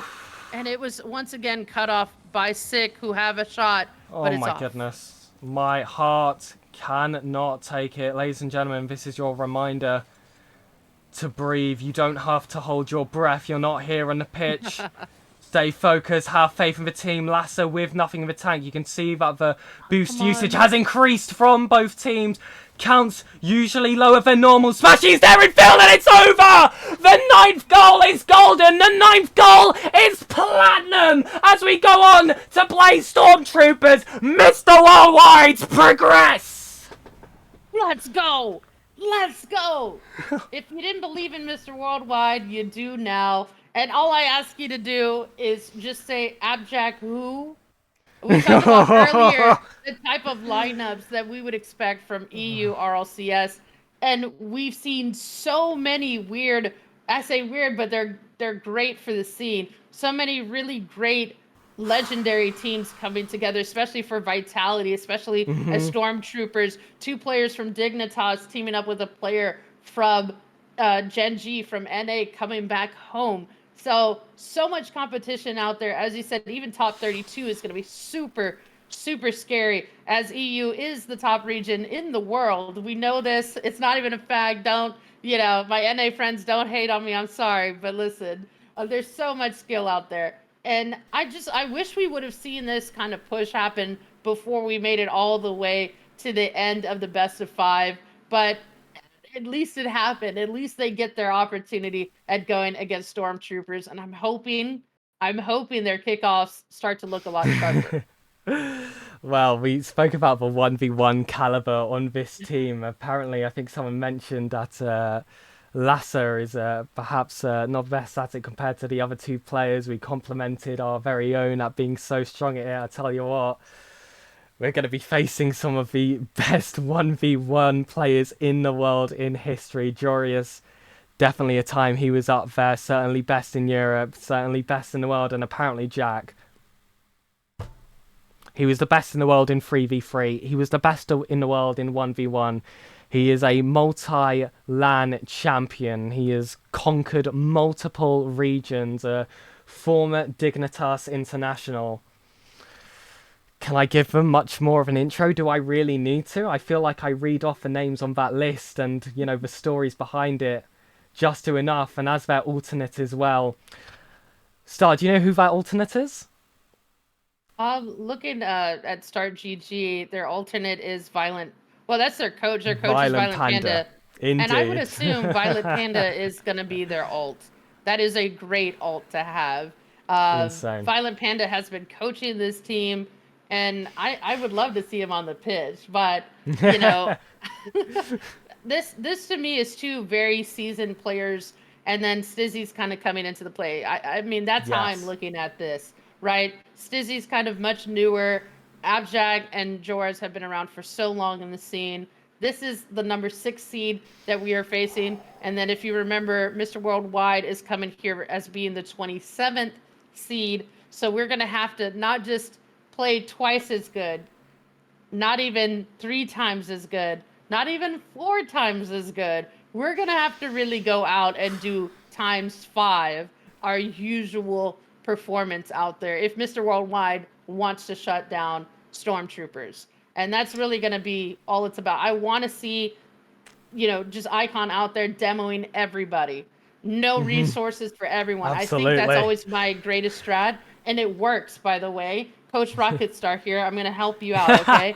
anytime you go against a team where they're super good, don't worry about going out of the play for demos.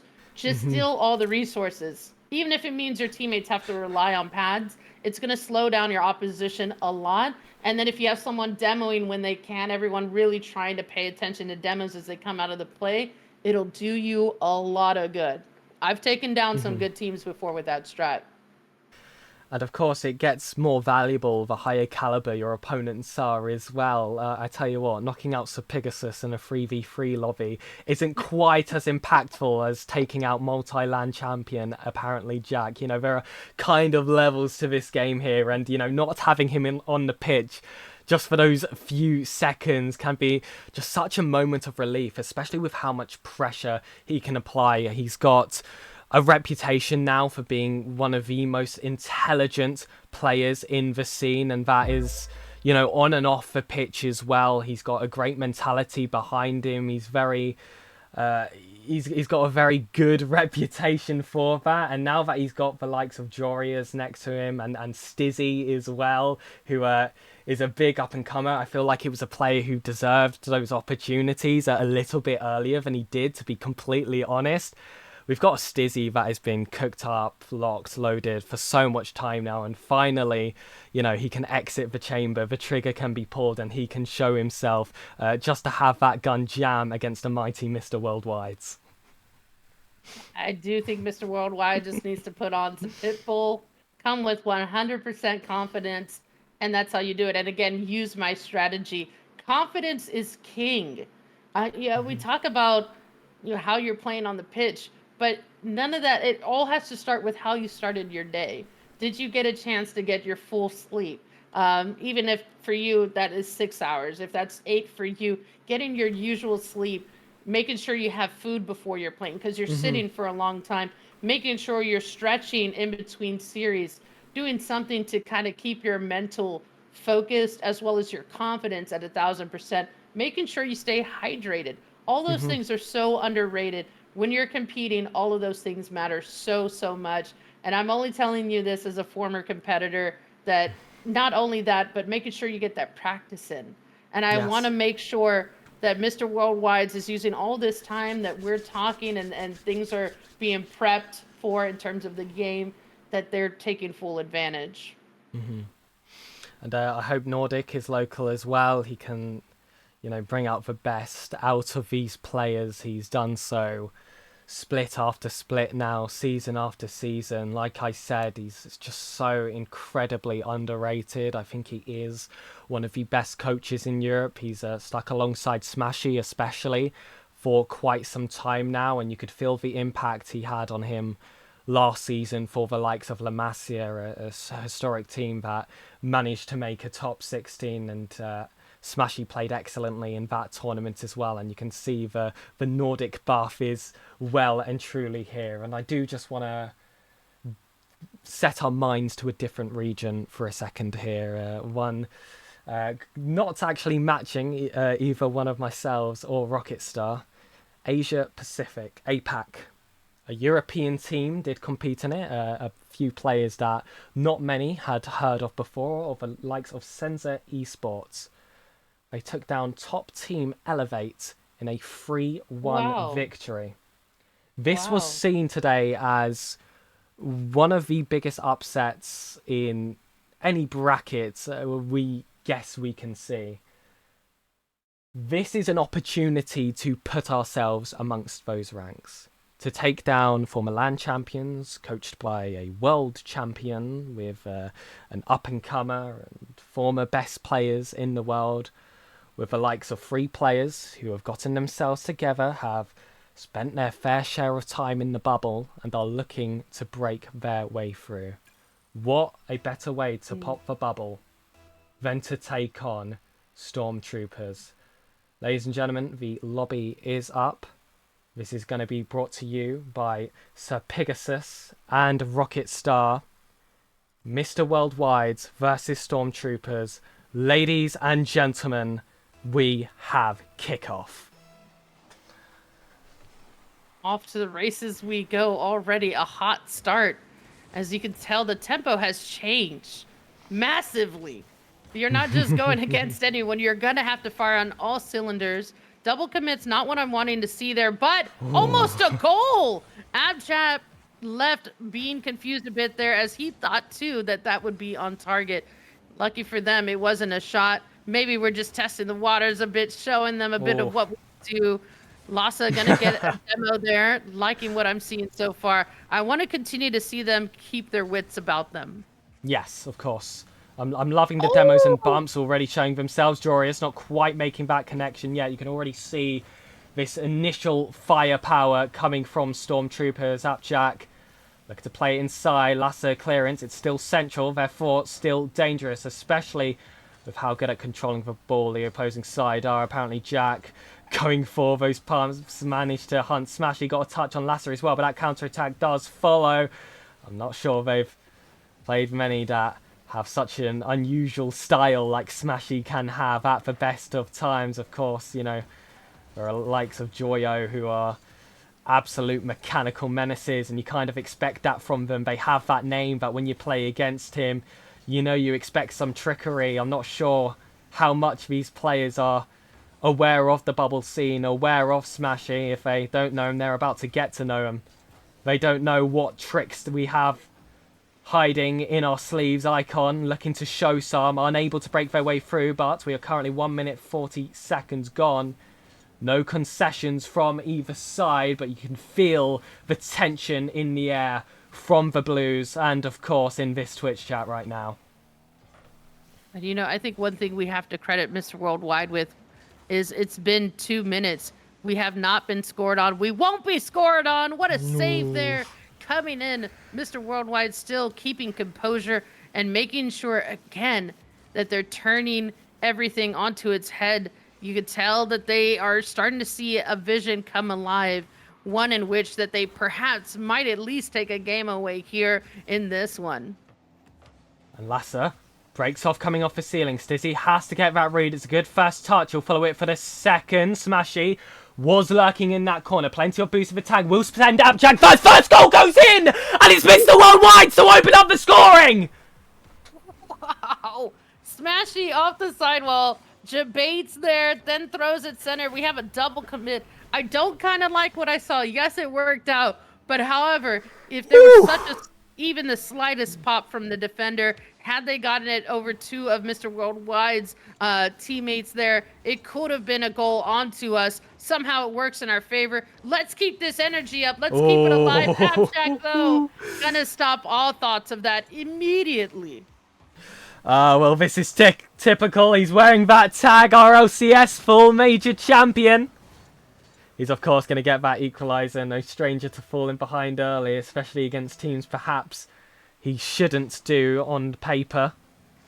He makes those comebacks, however. Smashy landing the demo here on Stizzy. It's been a relatively fearless opening coming from him specifically. He played really high to get that assist earlier. It was a dangerous play to go for, and he's been brave enough to go for some of these mind games as well, treating his opponents as if they were any other player. Icon demoed off that play. It was a fantastic demo. Landing there from Jory's Lasso, though. Does have space to catch this one. He'll go uncontested by quite some time. Stizzy waiting for that boost to burn. It does, and Smashy just looking to keep possession, looking to work that ball back into the centre, but Stormtroopers not allowing any space in these dangerous positions. No, and that's very important. Jorz, though, with a throw to the sidewall.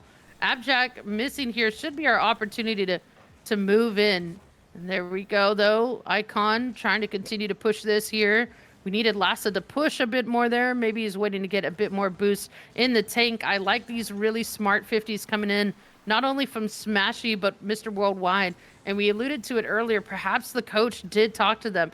Perhaps Nordic got in a call. We talked about how on this team, there has been someone who's made it to main day, to day 3 of RLCS. Smashy, he and his coach might have come to some idea of, okay, hey, we've been here before. We know what we're doing. We can continue to run back that type of performance. It's just going to continue to be about making the smartest plays and going for physicality that we still haven't seen. I haven't seen a single demo or bump from either team.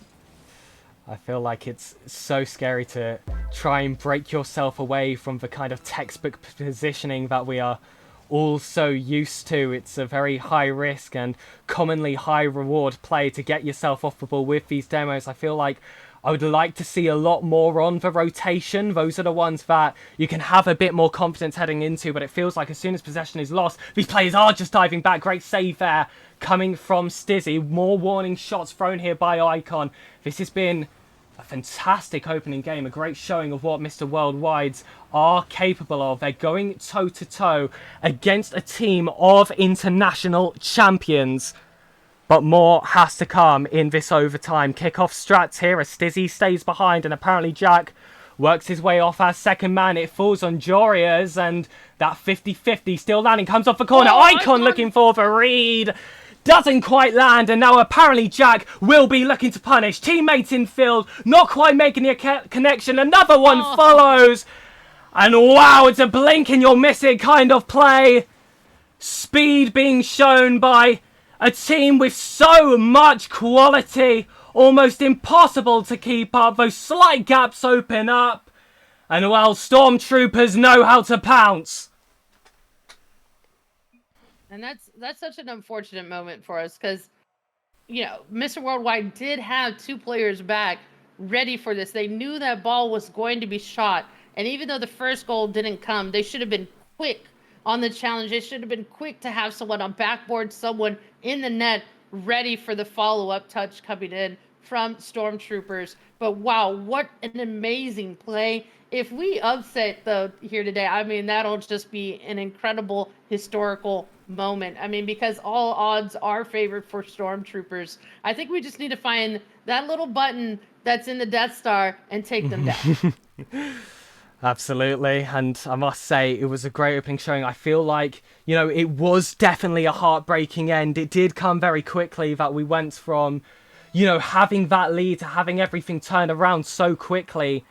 But then you've got to remember the quality of the plays you're up against. To even put yourself in an overtime and have so many players here in chat believe that you can go all the way It's exactly how you want to establish the first game of a best of 5, but opening woes do continue here for Mr. Worldwide. It's another one quick off the kickoff, and it feels like every quality of team has been able to crack through.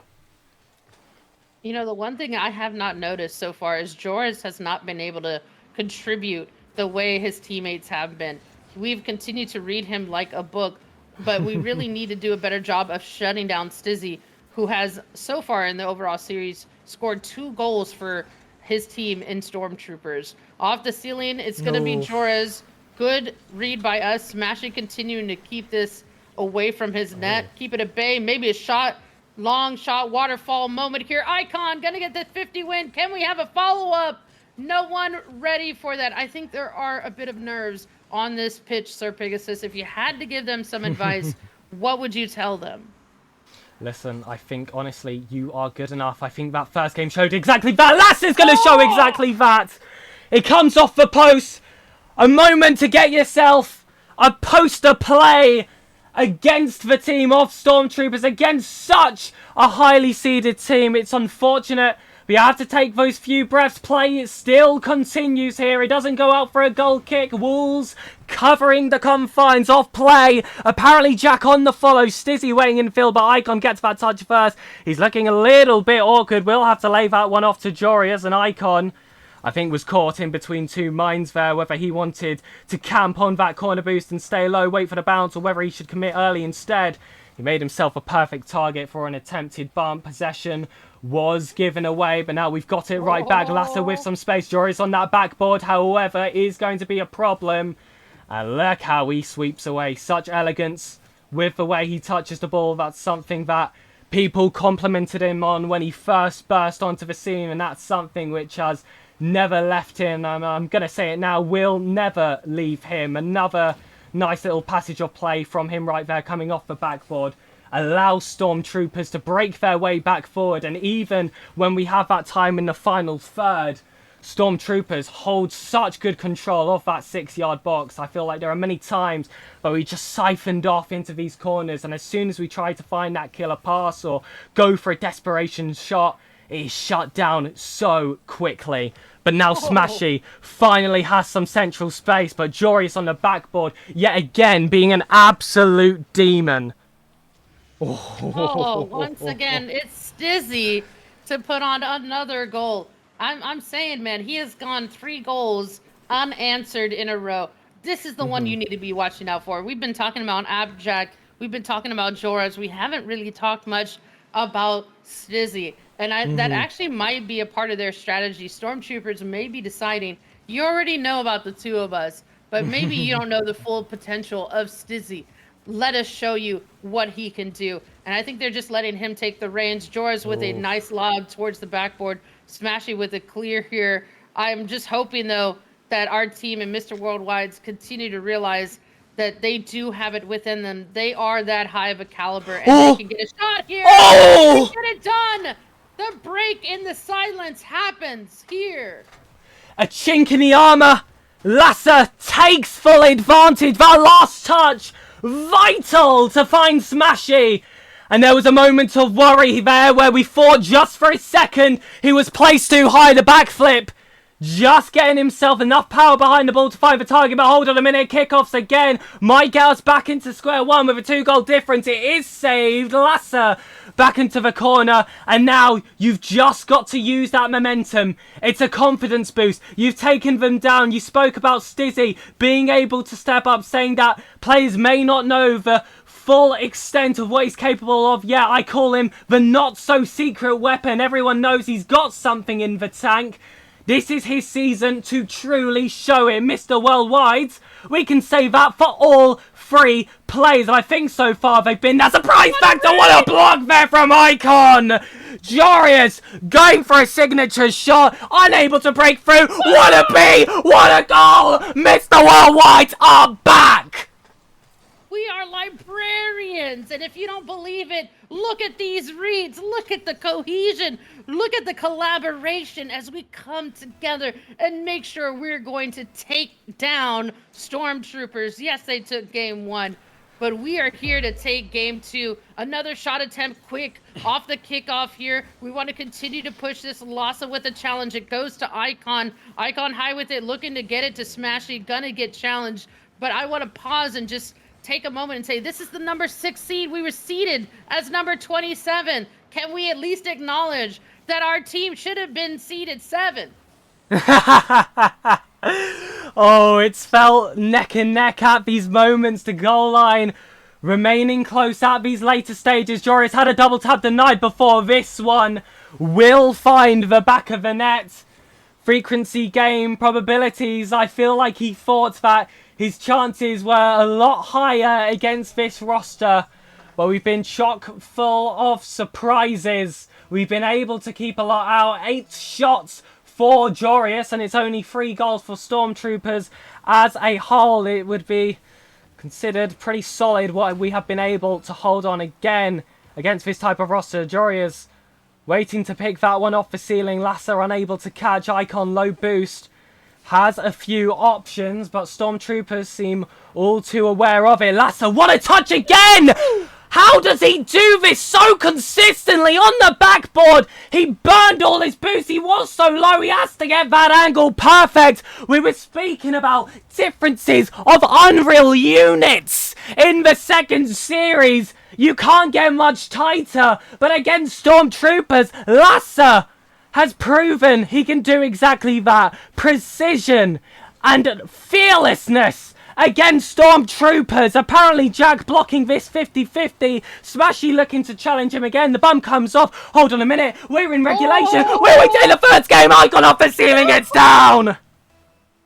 That should have been a goal. That should be illegal. That's so wrong. I wanted that to be a goal for us. But we do finally win a kickoff here. We're trying to keep this alive. We're trying to keep this in our favor. We want to score here. Joris now with the ball, with a flick. Gonna get challenged by Smashy.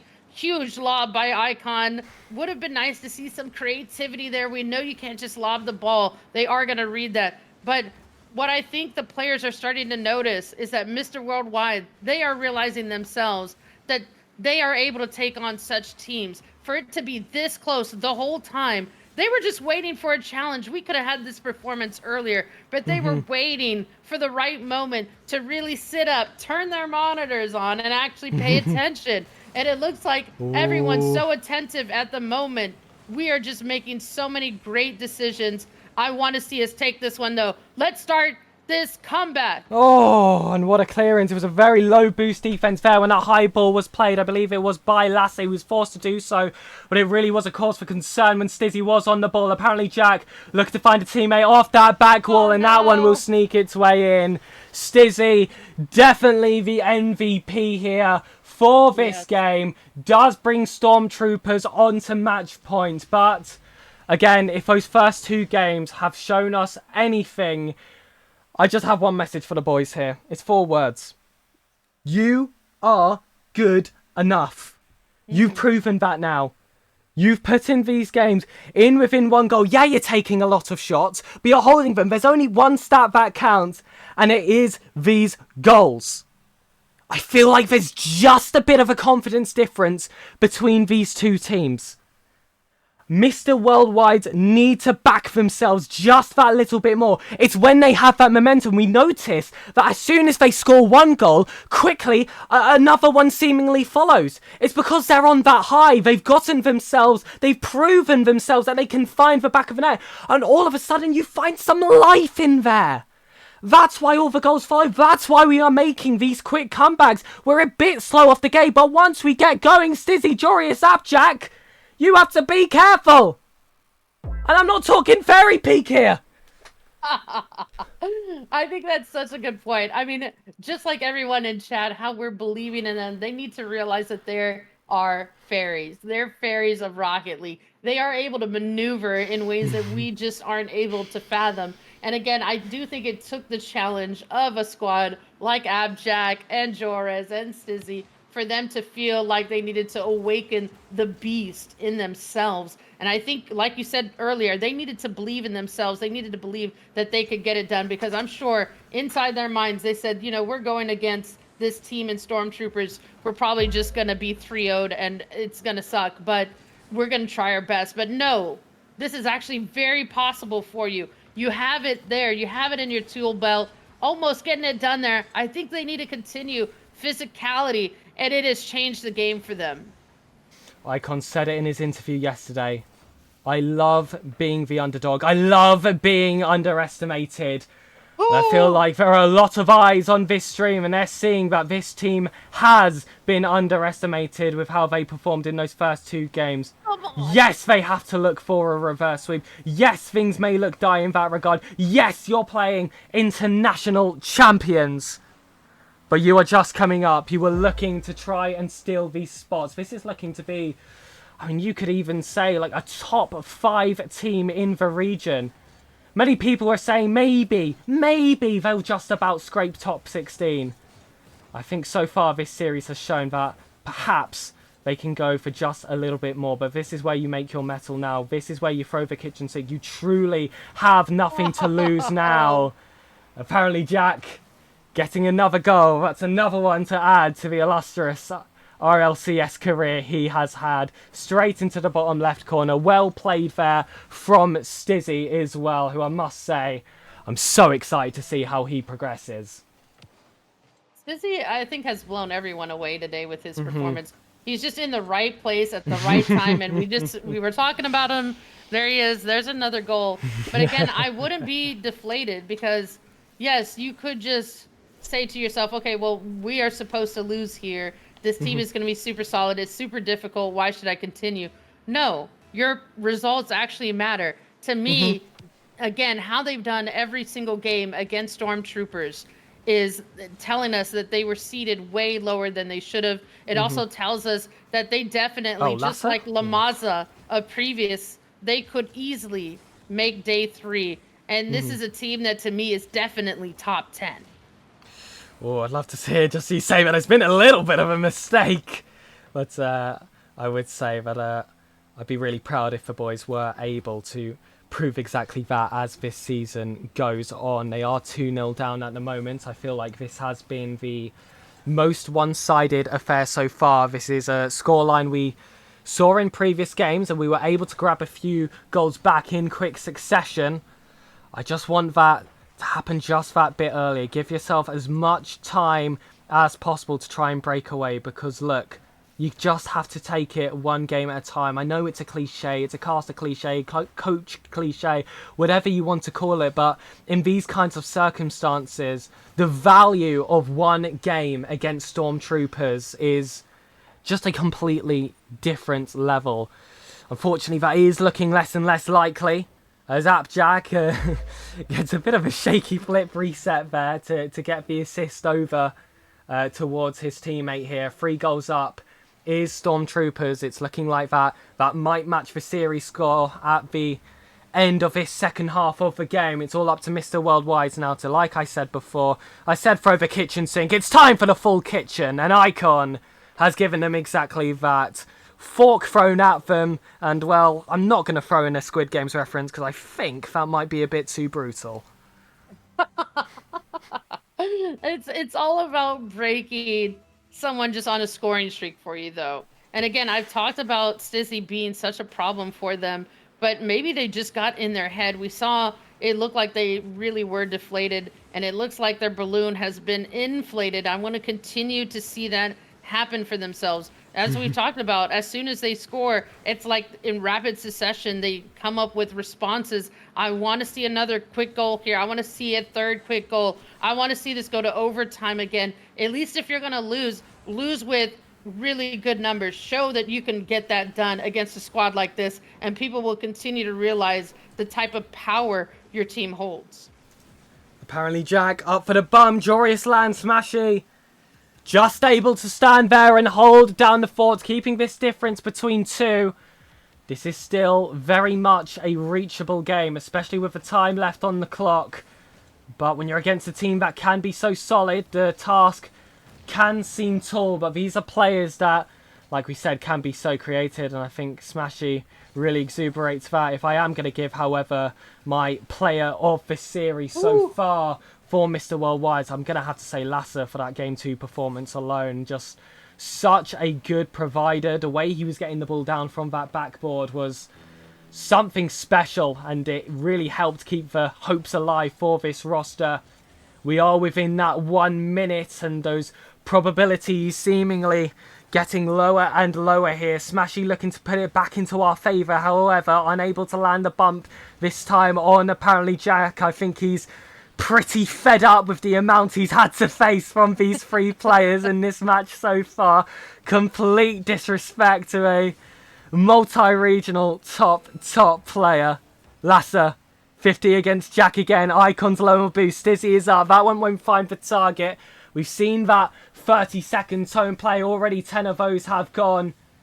It has been a bit of a flash in the pan so far, but hopefully this will spread out further. Ladies and gentlemen, this was Mr. Worldwide's taking on one of the top teams. I'm not even just going to say in the region. You're soon going to find out that Stormtroopers are one of the top teams in the world. Yes, it was a sweep, but any of you here who watched these games individually would know how well these boys played. And now this isn't really my position to say. I'm here as a caster. That is what I'm here to do. I'm here to tell a story. I'm here to tell you the story of Mr. Worldwide's 3 players that have got themselves RLCS points before, but have for a long time been considered bubble and are treating this season as their breakaway. Yeah, they are orgless at the moment. Think about that. This team is orgless. It's not my moment to say, but this team is orgless, and they are putting in performances like that. I do see Jordis in chat. Thank you so much for the watch party. I think I got a message to say Alpha Kep was here as well. Hopefully we were able to show you some players here in Europe that might not have that international name yet, but hopefully that is coming soon. And well, what a pleasure it was to cast this one alongside you here, Rocketstar. And I hear apparently Squishy as well. Wow. Speak about legends of the game being here. Both on the pitch, off the pitch, on the stream, in the chat. Absolutely fantastic. But this isn't a job done, isn't it? We still have that lower bracket to try and face. And I feel like we do have a bit of a break until that next game goes underway. But also one thing I do just want to say here, I hope you guys really enjoyed this casting. It's !casters if you want to see my lovely co-caster. It is Rocketstar RL on Twitter. My social is there as well. If you'd like to follow us, we are going to be following the story of Mr. Worldwide. We think it's a team that's going to go very far. I definitely am here for this full qualifier. We'll see what the future holds. Lasser, I think, will be my MVP, but Smashy, he's always special as well. And Icon, he said he loves being the underdog, and I don't think he really played all that much like one. What a fantastic performance from him as well. Yeah, I mean, all 3 players just poured their heart on that pitch. Looking at the overall bracket, yeah, we could tell we have quite a bit of ways to go. But, I mean, what a way that would have been to start off the new year for them and to start off this run to just absolutely take down Stormtroopers. Incredible. I think they should be seated as number 1. I don't think they should be seated as number 5. Okay, Vitality, we give it to Vitality. No, okay, no, you know, I'm kind of with it. I am kind of with it. So to me, the fact that this was so close, right? Yeah, again, series overall runs are kind of a bit misleading, right? To say that they were just swept kind of really undermines how close they were. And not only that, but every moment you watched a play happen, you just realize this team has it in them. Yeah. They can easily make a day 3. If they continue to keep their mentals right, of course, after this moment, they're probably talking to their coach and getting their head right. So at least in lowers that they can win there and move on to Swiss Stage 2. But what I want to see from them is I want to see this exact same performance, the one we just watched, go against Stormtroopers. I want to see them at that level for every single match. And they cannot yield in any way, because if they want to make it to main event, they're gonna have to keep that pressure alive and that same energy and that same accuracy. When we look at lowers, though, where they're at is Currently, things are waiting in lower round 4, so it'll probably be about 20, 30 minutes before we get to see the guys play again. But Yeah. what an amazing run. And I am just so lucky, so blessed that George and SirPigasus wanted to have an NA person casting alongside them. Even though I'm biased to It's Mr. EV. Worldwide. We're worldwide. We bring everyone in. We bring absolutely everyone in. But of course, and it's one of those performances which you can't really hang your head for either. I mean, that is one that I think would have beaten basically any other team Exactly. here in Europe. Maybe outside of top 8, maybe a bit low if you wanted to be a bit cruel to us. I know, of course, we're a bit biased here, being the resident team stream for them, but we will be back for the lower bracket. Fingers crossed. That should be an easier series. There are plenty of other team streams going on at the moment while we have this break, but I really do hope that you guys will return here for the losers round 6, because that Swiss stage is still waiting to see our name etched into it. Rocketstar and SirPigasus were here to bring you along for Mr. Worldwide versus Stormtrooper. Thank you all for being here. I will see you all after the break.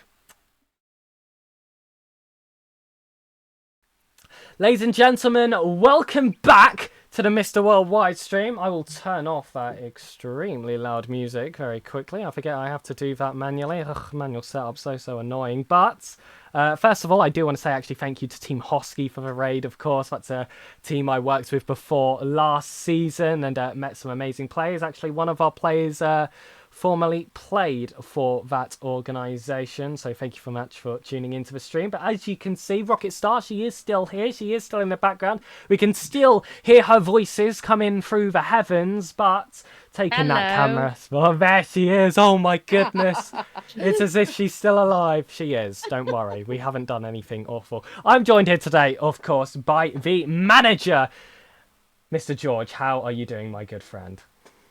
Yeah, I mean, I'm doing all right. I think it's all gone to plan, to be fair. I mean, we thought we could win the game against Stormtroopers, but everything's gone to plan. I mean, can't complain. Around 2,000 viewers, I think we had at one point for the squishy Alpha Connect you said, and I think, I don't never say a name, but Jordis. Geordies. Yeah, Jordis, like Jordis. Yeah. So, yeah, it's going all right. It's been a good day.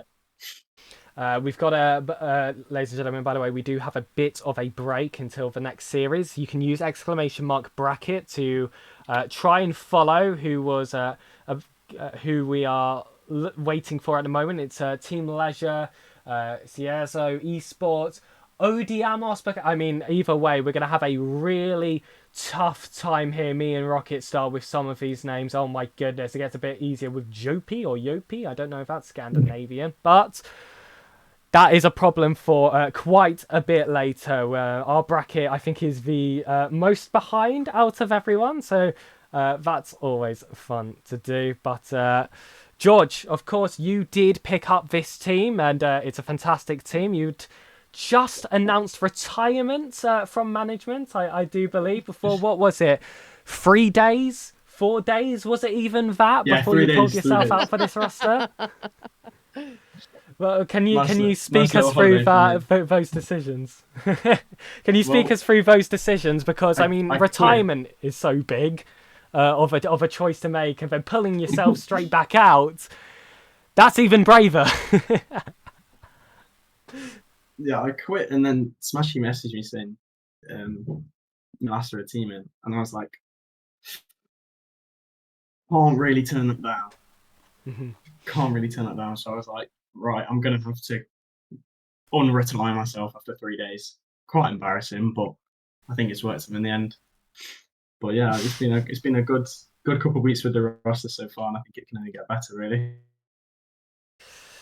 Yeah, fair enough. Yeah, this is one of those teams that does pull you out of retirement. You've had lots of faith into them heading into this season, and you've definitely spoken to me behind the scenes, but I'm wondering if you'd like to share to the stream a bit more what your expectations are for this roster. What is their floor? And I feel like what more people are interested in are what are their ceilings, especially after such a strong performance against the likes of Stormtroopers. Well, I think we're after a top 8, at least in one qualifier. I mean, that's the really big goal.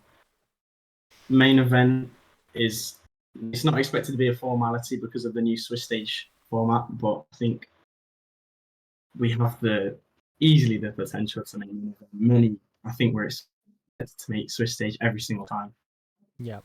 Especially after the seeding sorted itself out, because I think the seeding's been quite bad this qualifier, but I think for the next one it should be okay.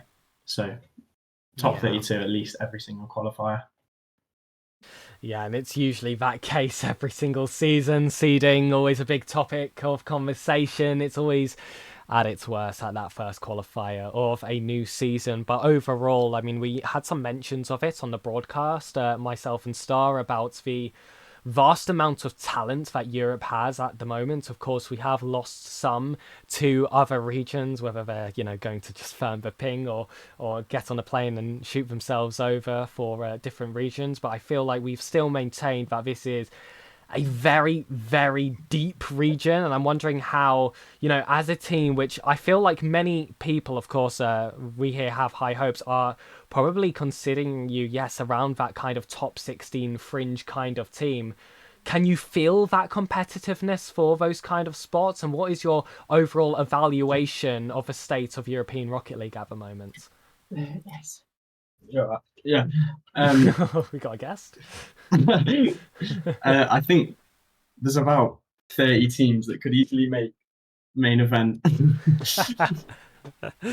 I think there's like 30 teams that can make main event, and I'd honestly be like, yeah, that's fair enough. You can see, I think Scrub Killer's team, I think for the shock of the tournament so far, beaten, I can't remember the exact team, but I think was it Reese Fox, Rizix, and Gorfs. That's probably the shock of the tournament so far for me. Just showing the depth, because no one really, I myself included, I kind of ripped that team off. I was like, I don't not consider them a threat, but compared to your forward, your wilds, you can't really. It's a different tier, but they've just beat a team that's going to be challenging for them top 8 spots, and it's the depth in EU is just insane this season. And of course, with such depth, and there have been, talks just all around about the format of how RLCS is run. It's a very open format to qualify. They've changed it a little bit. So now that I believe it's top 8 teams are guaranteed a certain point nowadays in qualifiers. Opens 2 and 3. And that can be tough for, of course, organisations to join the team. Now, you are the manager. I know there's limits to what you can and what you can't say, but you've been very vocal, especially on your Twitter. By the way, exclamation mark team, and I believe he shows up on our exclamation mark roster. It's in the title. You guys can read. You've been very vocal that you have been trying to get an org. There have been a few sleepless nights. I've had messages at 3 a.m. as well, where you're still awake working on the team. Can you just talk us through what it's like as a team that has some players that I feel like anyone who's very involved in EU knows they have the potential, but they still do have that unproven aspect of consistency into main events? What is it like trying to pick up a team with a format and a team like that? Yeah, I mean, I think you've summed it up very nicely. I think not being a team that if you don't make main event consistently, it's very hard to find an org in this current ecosystem. I think Epic are doing the right, Blast or Epic, I'm not sure who exactly runs it. It's a bit of both, I believe, but I think they're making the right steps to fix the problem. But I think it's going to be next season that we'll see the changes being made, because a lot of orgs, especially the dates that the qualifiers started, I think it's really stupid, because a lot of teams have Christmas off, New Year's off. So then you've really only got 3 or 4 days to contact an org, negotiate a contract, sign it, and then get everything else sorted, like RLCS wise. So I think we're pretty confident that we'll hopefully have an org for qualifier 2, but I don't know. Not going to give any There we names. go. The words are there. No, no, that's completely okay. You don't need to name names. I'm pretty sure you've been. I mean, you can correct me if I'm wrong. I feel like you've been watching the stream today. It's definitely been the toughest competition that we have had so far, but that was kind of no question. I feel like that first team we had to face, of course, it was the team that had Ols on it. I just want Ols, Marshy, and Monkan. I can't quite remember the name. Earthador. That's a very tough team to get in the first round of day two, and it was a team that was very underseeded. So we've definitely had our tests so far. What was, in your eyes, the best performance so far today? What was the match that you were, looking at your team that you've signed and said, yes, this is the future. This is their season. I think honestly, the Stormtroopers game, even though we got swept, I was speaking with Nordic, and I think apart from just the actual Rocket League side of it, the content side, I mean, we had thousands of viewers watching. We had Squishy. I've said Yeah. it again, Squishy and Hofka watching, but I think if we'd have beat Stormtroopers, I don't know, they're top four potential, so it's kind of harsh. It's harsh on yourself, but I think we could have won, to be honest, and I think we should have won it. There was two OTs, could have easily won it, but it just sometimes doesn't get your way, does it?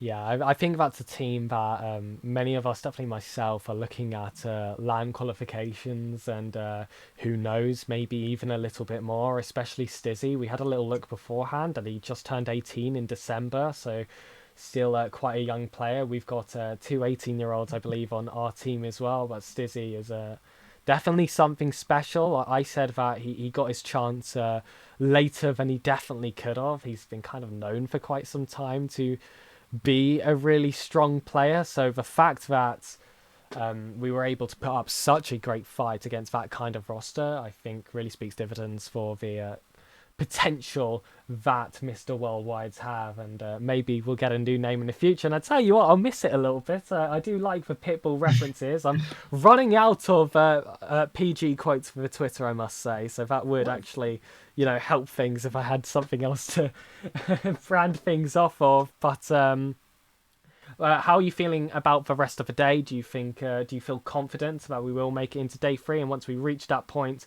what are your expectations thereafter? I think for me, I don't want to disrespect any teams, but I feel like day three is now just a formality. It's just playing the game and getting the results that we should make. Because obviously we can't. I think I know who we're going to play if I had to predict it, because I have just seen that both of the teams have come in. So it's now Team Leisure versus Yoppie. I don't know the Team Leisure roster. Yeah, I know. But I do recognise the Yoppie roster. I know they're quite strong. It's going to be Marmo, Shice, and Minky. But I think we can beat them. We just need to play how we're going to play and not let complacency set in. And it will just be a nice day three and reset for the Swiss stage. Incredible. And I'm just wondering, Rocket Star, if you're still there in the void, if you have any questions to give our great manager. One of the questions I have is, like, for this roster, right? You came out of retirement for this team. For you, Nate, tell us some things about, the team in general. Maybe if you know about their work ethic, or just potential ways you feel like in the future they're gonna go. Like, where do you see them? Like, obviously, we all thought the Stormtrooper game would have gone our way, the way we wanted it to go, and it was obviously so very close. So to me, like, do they have a mental coach? Does Nordic do it all? From what I'm thinking, Nordic is doing it all, but maybe give us some insight into what they do, their preparation, if you know it. Well, Nordic, I think, is honestly, apart from the top like major making coaches, Nordic is the best coach in Europe, easily, in my opinion. I think he's extremely underrated. I can't share everything he does for the org because it's secret strategies, some would say. But I think it especially showed in that sick game, because considering we have never played them, which I will admit is my fault. We probably should have organised a scrim against a team that good, but but I think the fact that we went into that game never playing them before, and it looked like we just played them 10 times before. We knew them back to back. It felt like Sick just weren't prepared for that, and I feel like that's what's going to separate us from the top teams, that we have a whole roster, except teams like Sick, they only have a manager. I know Access was their coach for a bit, but I don't know how it worked out. I don't think it worked out. So he's now back to just being the manager instead of their coach. And I think it's, especially in the long term, having such a good coach and hopefully with an org behind us, it will push us into these consistent top 16s and maybe a top 8 if we can.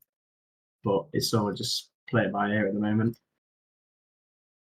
Were there any other teams that you wish that they would have scrimmed? Like, do you think Stormtroopers would have egoed y'all if you had asked for a scrim? Yes. I think maybe. I think you knew what that answer was going to be, Star.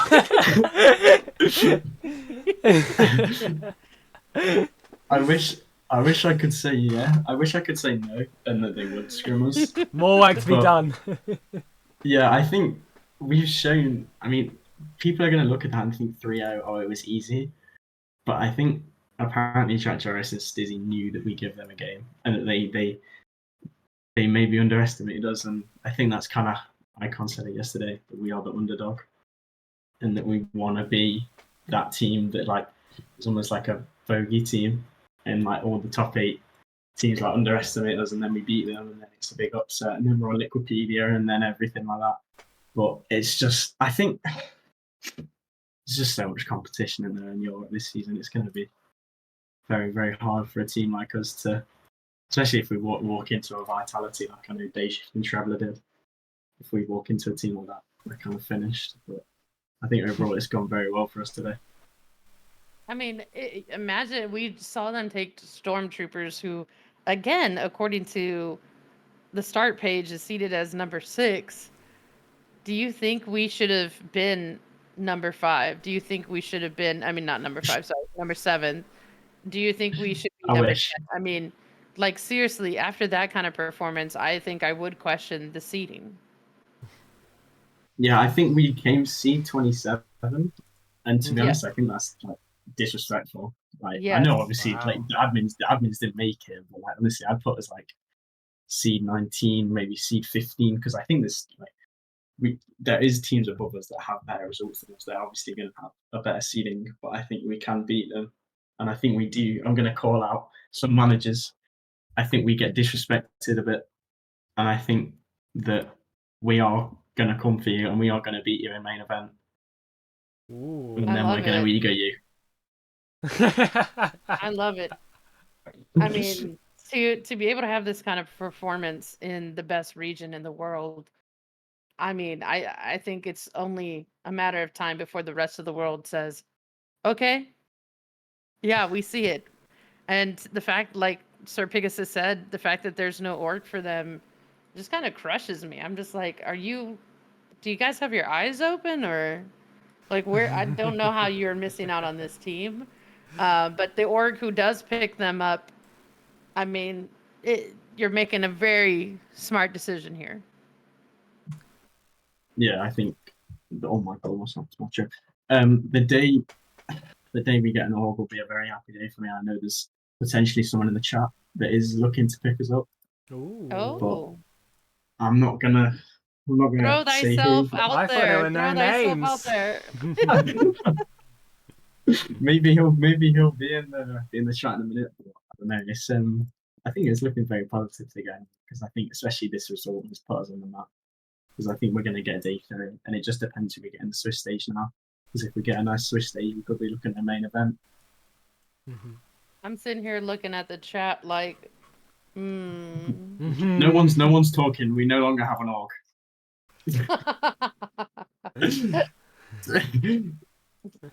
Like, maybe who to take seriously here on this list, right? Exactly. I'm having a few peeps into the bios as well. Oh my goodness. Like they all look interesting. Like, okay. I think we'll We be had the waiting to see team. how that unfolds. Yeah, I think we'll We just had be the waiting team to see how that Hosky one raid. goes. No, they've I got don't think it's themselves a going to be team. Team Hosky. They've got themselves a team, of course. I believe they afterwards they of course raided us, of which Right. No, I'm we just do being thank them funny, very right? much. Obviously they have a team, but no, I mean, I think that was just my questions. That was just things in my head, but just blown away by the performance again, because that Stormtrooper game really could have gone to them. If they had their coach in their ear, I think today would have been different, because there were mistakes that they made in the previous game that rolled over into the Stormtrooper game, but had they had their coach in their ear in that gap between the games, the coach might have said, "Hey, I noticed we're doing this. Let's try this," and we got them. Do you know what I mean? Yeah. So I do think that was kind of sad that they didn't have the coach in the ear, but I think as a team, it shows too that they don't maybe necessarily always need their coach in their ear, because it's clear they pick each other up. It's clear they're not putting each other down, and that's huge on a team, especially for confidence. Yeah, I wouldn't say they don't need their coach. I mean, obviously, I know what you're Okay. saying, Yeah, but you know, yes. yeah, but I'd say that again, Nordic is so good that the players just know what he wants from them, no matter the situation, and it's quite a unique thing to have such a trust in your coach. And I think the players have certain trust in me as well. They just essentially, I ask for their schedule, they just say just anytime, just book anytime, and it's like Oh, I love it. fair I enough. love it. That's Oof, dedication. Yeah, that's I think incredible. it's looking very positive, and I think I've said it once and I said it before. We're going to cause some upsets this season. People are going to start taking it seriously. And she says it happens every season. They get underrated in the seedings initially, and by scrims, and then by core three, core four, their scrim are some of the best teams in the world. I would argue, or definitely in Europe at least. That's all the questions I had. SirPigasus, do you have anything? We're currently waiting on the, for those of you watching, we're currently, if you do exclamation point bracket, you'll see where we are. Currently, we're awaiting lower round 5, which is 10 minutes in. It's Team Leisure versus Joppy, and whoever wins there will go against Mr. Worldwide, and that would be lower round 6. Whoever wins there will move on. The other will unfortunately be out. But we're expecting a win for Mr. Worldwide, as we have the whole night. We want to continue to see them shine bright like a diamond. Absolutely, and where we will be moving on to a bit of a break before that last match is played. Thank you so much to George for joining us in this interview and breaking apart what is a bit of a long wait until that next series. I hope that the players are using this time accordingly. It's going to either be Team Leisure or Yuffie, just like Rocket Star said. Is there any final words you want to say to the stream here, George, before we transfer ourselves over to the Be Right Back screen? I just want to say thank you for watching, because every person that watches is a step closer to us having an org, and an org is very vital for players to actually develop and to keep the esport going. We need investment from these tier 2 orgs that are doing it, to be honest, just passion for the game, because most of the time they're not going to make the money back that they put in through actual tangible money. So people that watch streams and interact in any way they can means everything to us as a roster. So thank you very much. And thank you for casting as well. I will say you're doing a brilliant job. Thank you very much. It's an easy team to root for. I would say that. Fantastic performances, great personalities behind them as well. And like you said, those are all things that are so valuable. It's not just the stuff really on the pitch and these kinds of esports at the moment. That is just the climate. That is just how it is. And that has been the interview with myself, Rocket Star, putting our good friend George into the hot seat. Thank you so much for joining us. I'm sure you'll be watching the rest of the stream, as will hopefully everyone else in chat. We will see you all after a break. Ladies and gentlemen, welcome back to the Mr. Worldwide's official team stream. We've had I think plenty of time just to calm ourselves down a little bit after playing a top roster. It Hold was on, let me needed turn off the too. music. A very top roster, just here in Europe, and you see the names of the team, and I don't think there'll be any prizes for guessing why or how they earned themselves that position. But now we're in losers round 6, final round, and it's very simple. We win, we qualify for Swiss. We lose, we don't qualify for Swiss, and well, very simple as you like, and there are players I recognise on the other side as well, Star. I think it'll be a little bit of a step down from Stormtroopers, but still a very capable roster and one that have definitely earned themselves to this spot.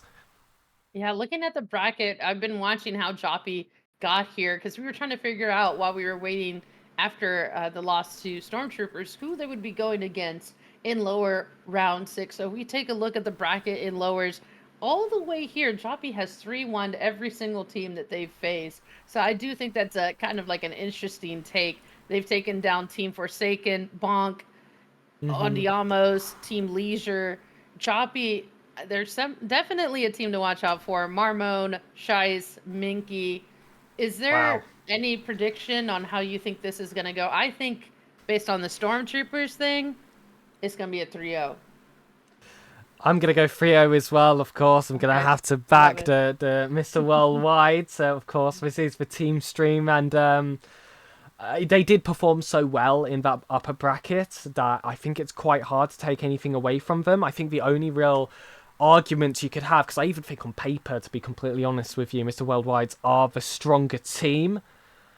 But the issue, I think, is going to be that break. A lot of players that you ask, there's always that argument. Would you rather the break between games and a little bit of a rest? Or do you feel fatigued from a bunch of series in a row? And as time has gone on, Star, I'm hearing a lot more players saying they would just rather get up and running, and they're not actually a big fan of the breaks. Of course, everyone's different, but if our players are like exactly that, it could cause us some issues. But even still, without their coach behind them, as we also found out earlier, these are very professional players, and I'm sure they can lock themselves back into this series. Best of 5. I'm excited to get this one underway.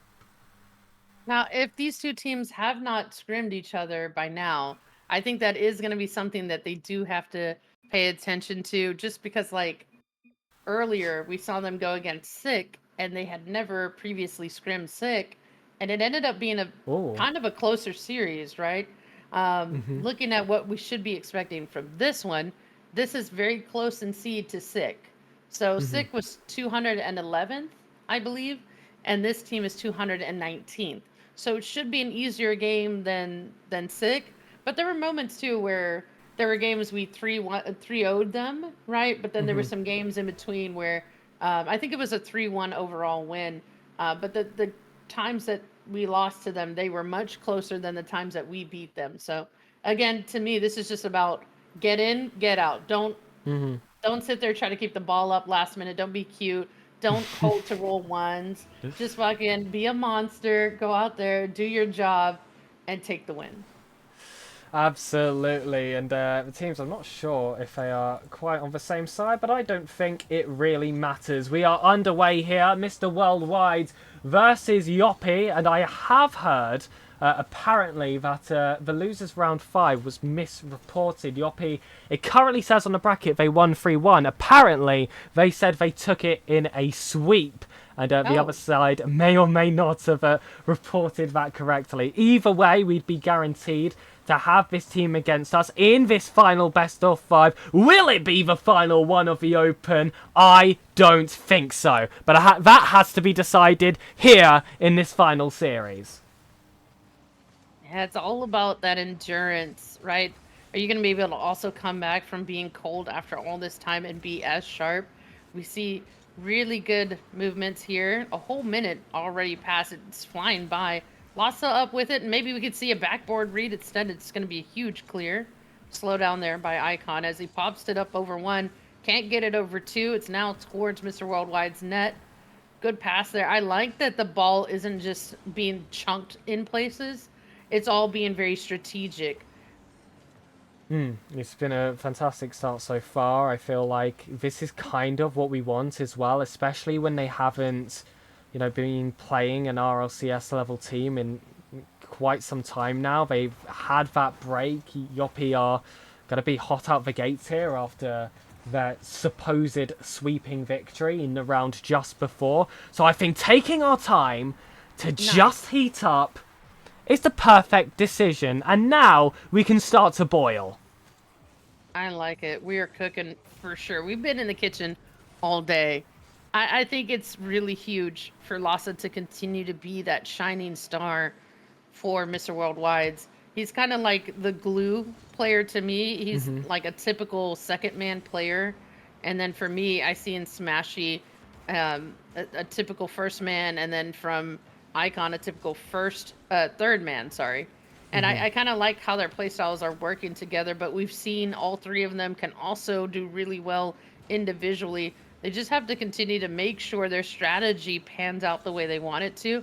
And instead of just rushing things, continue to do what they're doing now, which is play with your IQ at its highest and just let everything else be, instinct.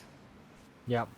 Icon back at the ball here, looking for that sidewall. He's been going for them all day, but that one not quite finding its way either. One day that will land. It's going to be a very long season ahead. I'm sure he'll have many more chances. Here's a good one for Smashy. Bottom right corner. Completely sniped. And Mr. Worldwide's take that second goal just after the halfway point. Yoppie might have come here on sweeps and be hot, but they are fizzling out. And Mr. Worldwide is to thank. They really are continuing to be really good entertainment, and that's what Pitbull is about. That's what Mr. Worldwide is about. Absolutely. 305, baby. Icon back on, 50-50 required. Smashy tries to steal it for a double tap, and now it's a 3 versus 1 here for the defense, and Minky will very confidently take that one. Reduced to a 1-goal difference. It was a very, I would say, ambitious attack there coming from Mr. Worldwide, and, well, high risk, high reward plays. Sometimes you're going to feel the rough end of a stick. Welcome, of course, Mike Boy, to the chat as well. He's just witnessed a Minky goal there. I'm sure he's going to be cheering on the other side. Marmoen has made it equal, which I think is going to make our new guest very, very happy. Very happy indeed as we tie these things back up. Not what you want to see, sorry, if you're rooting for Mr. Worldwide's, but we've talked about it before.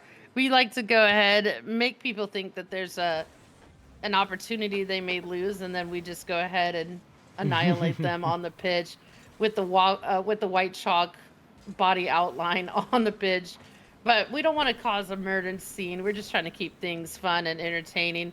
Don't like that so far Yoppie has continued to maintain pressure over Mr. Worldwide's. I want to see them back how they started this game out. It seems like 2 minutes in, 3 minutes in, we saw a role reversal and Yoppie started to get the read on Mr. Worldwide. So they turned all the pressure onto its head. We got to continue to stay in the kitchen, keep things lively, and just continue to play smart. Marmoen playing high. This one pinches down, and Lhasa is just about able to get that touch. Smashy on the back wall. Will look to keep control. That second touch will come just before being stolen here by Lhasa. And you can see 3 players forward. Marmoen alone behind. Does well to make that save.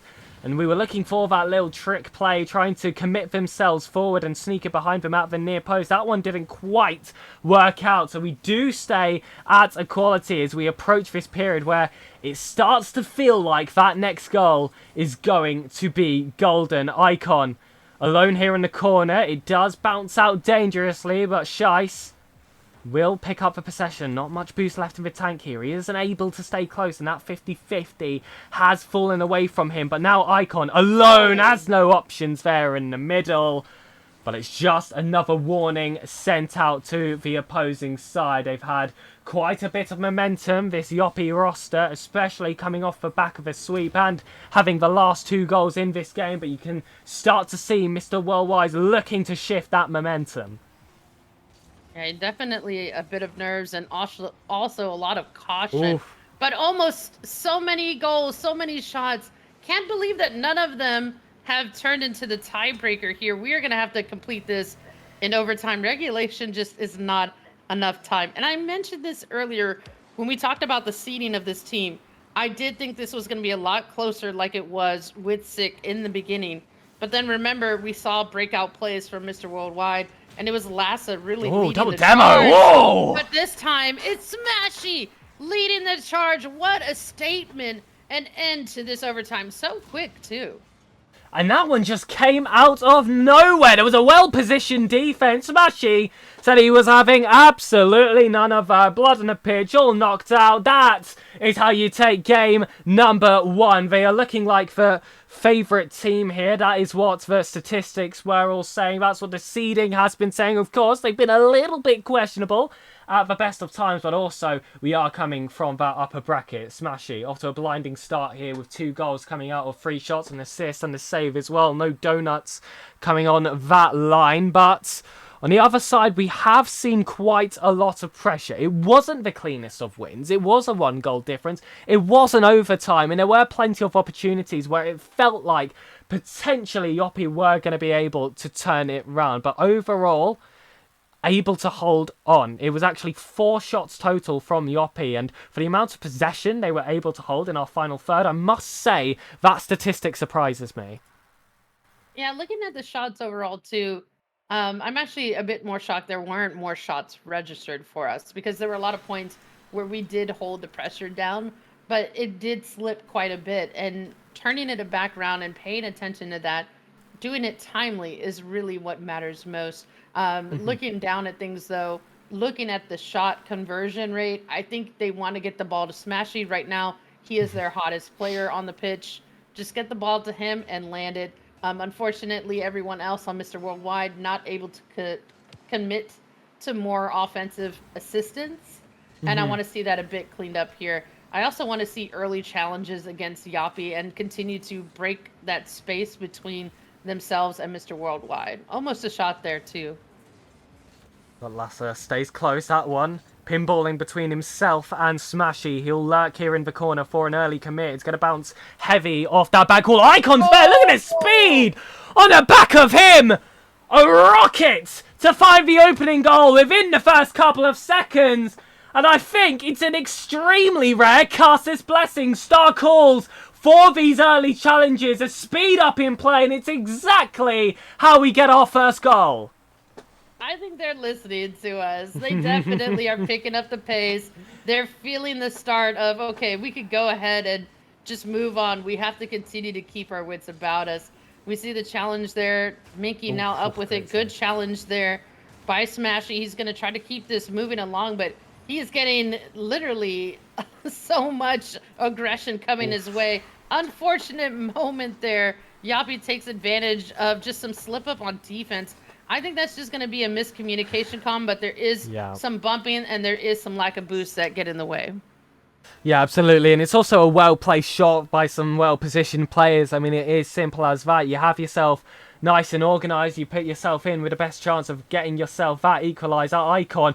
Oh my goodness, what a booming clear there. That's a way to try and slow down that attack. Shice, however, will look to increase that velocity. A demo on the goal line. See Smashy frantic here on the respawn. He will ignore that big boost, but Lassa does have that backboard covered. He will go alone with a shot. That one doesn't fly its way in, and now it's up to Icon off the corner. 1-2s between this teammate. Not too sure how much of that was part of the plan, but Shice has something left in his locker. Minky will take it over. 50-50s coming out, but they're unable to break their way in field. Now it's Lassa's chance. Shice, however, already up for it. We're looking for those counters to come along. We're looking to pin them into their half, but Yoppie have done well to keep the ball back forward. Both teams, I would say, extremely good job at keeping the ball out of those dangerous areas, constantly siphoning it off into these corners. It has taken quite a lot for these two teams to break through, and you said that it started off as a tactical game. I think it's continued as such as well. Yeah, and we had an interview with George earlier, their manager. Such a great interview, such a great manager as well, just being able to talk about things very candidly. One thing we forgot to ask him about is, has his team scrimmed Yoppie? And I could be wrong on that. We asked him a bunch of questions But if they didn't, then it's turning out much like the Sick game we saw, right? We know that Sick had not scribbed Mr. Worldwide, and their performance kind of said that, as they seemed a bit caught off guard in certain moments. But I'm hoping to continue to see them clean it up, continue to just make great decisions on placement of the ball instead of throwing it away to the opponent. Icon looking to style something here, but just can't get it done. So much disruption going on. And Smashy getting that shot off. Mamone did well to stop. He's looking to start that counter-attack now. That's a backboard looking to be utilised by Icon. Did well to defend it. That was a very dangerous area to find himself on. Lasser knocked this one out to Smash. He goes low, but Minky was lurking. It was 3 players there on that goal line. It's going to be a very hard group of people to beat. Maybe a few demos are required. Maybe just something special. We've seen some attempts at that. None have quite forced their way through. Lasser, I'm sure, will take this one over. He goes high, and Smashy is looking at players looking to get themselves a bit started. He had nothing left in the tank, unfortunately. He couldn't keep up. But it's just putting that sense of uneasiness in the defense. Rocket League is as much a mental game as it is mechanical. Sheisty's shot blocked well there by Icon. What a reading of the game as we remain at this 1-1 scoreline for quite some time now. I'm just so surprised that Mr. Worldwide's, their pre-jumps have just been panning out for them time and time again. We see some pre-jumps that don't even make sense, but they're really doing good at maintaining their 50s. A waterfall incoming. No one able to read it there from Mr. Worldwide. They're being a lot more patient than I thought we've seen them in a while. Looking at that challenge, though, this should challenge or land into the corner. Unfortunately, that breakaway play now leaves things a little bit open. Icon able to cut off the pressure, maybe get a double, but instead it is cleared right to the other side, and now an open net lingers. I was scared for a second. Listen, he's been very strong in defense all day, that player Lasser. That was a very rare mistake, but luckily his teammates were there to bail him out of it. Now he finds himself in offense. Won't be able to get that second touch. Icon's there, finding the bottom left. Mamone does well for the block, and now there's a chance for the game to end in regulation. The ball is still high, and Yoppie will be keeping it up. Lasser to Icon, sends it forward towards Shice, just enough to entice him towards the ball, but not enough for him to get the touch. Smashy, up high, it's going across. Let this one go down and take us to our second OT of the series, Rocket Star. Tick-tock on the clock, but the Rocket League don't stop, and neither do the attempts by Mr. Worldwide. That shot to the backboard, really a revitalizing moment. There's a lot of energy coming alive on this pitch right now for Mr. Worldwide. They're starting to make better pitches. You know, I got lost in my sentence there because as I said it, I caster cursed them. No, not the caster curse. No. Oh well, you had a blessing earlier. Listen, this is perfectly balanced now. Now there are no greater forces going to interrupt that next game, and I must say it was a bit of a moment of madness that led into that next goal. It hasn't been the strongest showing there, but still, for the rest of the game, they have been pretty intelligent with the way they have played, and that is something which I expect to continue, and for them to even bounce themselves off of, that was definitely not them at their full potential. And I feel like those that have been here in the stream today can definitely feel that, maybe that break having a factor. But look, Smashy, Lasser, Icon, you have so many more games still left to play here. This is a best of 5. It isn't day 1 anymore. It isn't losers round 1. This is losers round 6, day 2. It's time to show yourself. I think that's a great comment, right? Like, right now they're playing a lot differently than what we've seen them kind of the whole of the night, but we have talked about that break before. I do think they are starting to turn on the lights. They're starting to wake up a little bit. Maybe they got a little too chill on the break, and now they're jamming some music that's keeping them centered, keeping them a little bit more focused than where they were previously. I don't like how games 1 and 2 went, but let's see if in game 3 we can see more of Lassa taking control, doing what he does best, and being that magician to pull rabbits out of his hat. Of course, this is a very high-pressure series. Of course, the winner will qualify to the Swiss stage. The loser is knocked out of this open contention completely. Icon looking to put the favour back on his side with a pass into Lassa. Smashy's there as well. All three players contributed, but it was a good defense there from Yoppie to shut that one down. But they aren't done yet. Lassa, Smashy! Postage stamp shots! And potentially, we can set that shipping address all the way to day 3 Swiss. The accuracy, he totally had the crosshairs on when he was going in for that shot. He said, look, I'm going to go ahead and put my foot down right now, Yoppie. I don't care about y'all. My team is going to do the damn thing. Demos, too, to help out here. But actually, it's to our team. But look at how we're still able to recover. It doesn't matter how many demos are happening on the pitch. It doesn't matter what Yoppie is continuing to do. We are just outshining them at the moment. We're reading them faster than they can make a move. And we're playing chess. We were playing checkers before. But now that we've woken up, the demon has come alive. Hopefully we can have a little less controversy than chess recently. But Mamone here with the 50-50 alongside Icon. And again, it's these awkward positions they find themselves in the box. But still, they are able to hold on well. And they wanted that pass to hook shot. If they had gotten on the end of that, I'm calling it now. 132, KPH 2-0. Mr. Worldwide would have an extended lead, but that connection didn't quite come together. It's harder team play than it at first seems. Everything has to be so perfect with how fast it is. You have to be perfectly in tuned. Sometimes the Discord delay can be enough to ruin that one, but Icon, big clearance forward. It's shut down really well here by a Yoppie player, but still fighting himself back forward at this halfway line. He does break back to Smashy. Use that first flip well. He's overshot. It's good 50. First demo comes along. There's a little bit of space for this shot here. Icon has that one blocked. Another demo comes out. They are so open. Someone has to be there. Lassa isn't there. And the scoreline will remain, and that's a chance wasted. All these demos, and no one could throw a shot mid. Everyone was being so passive.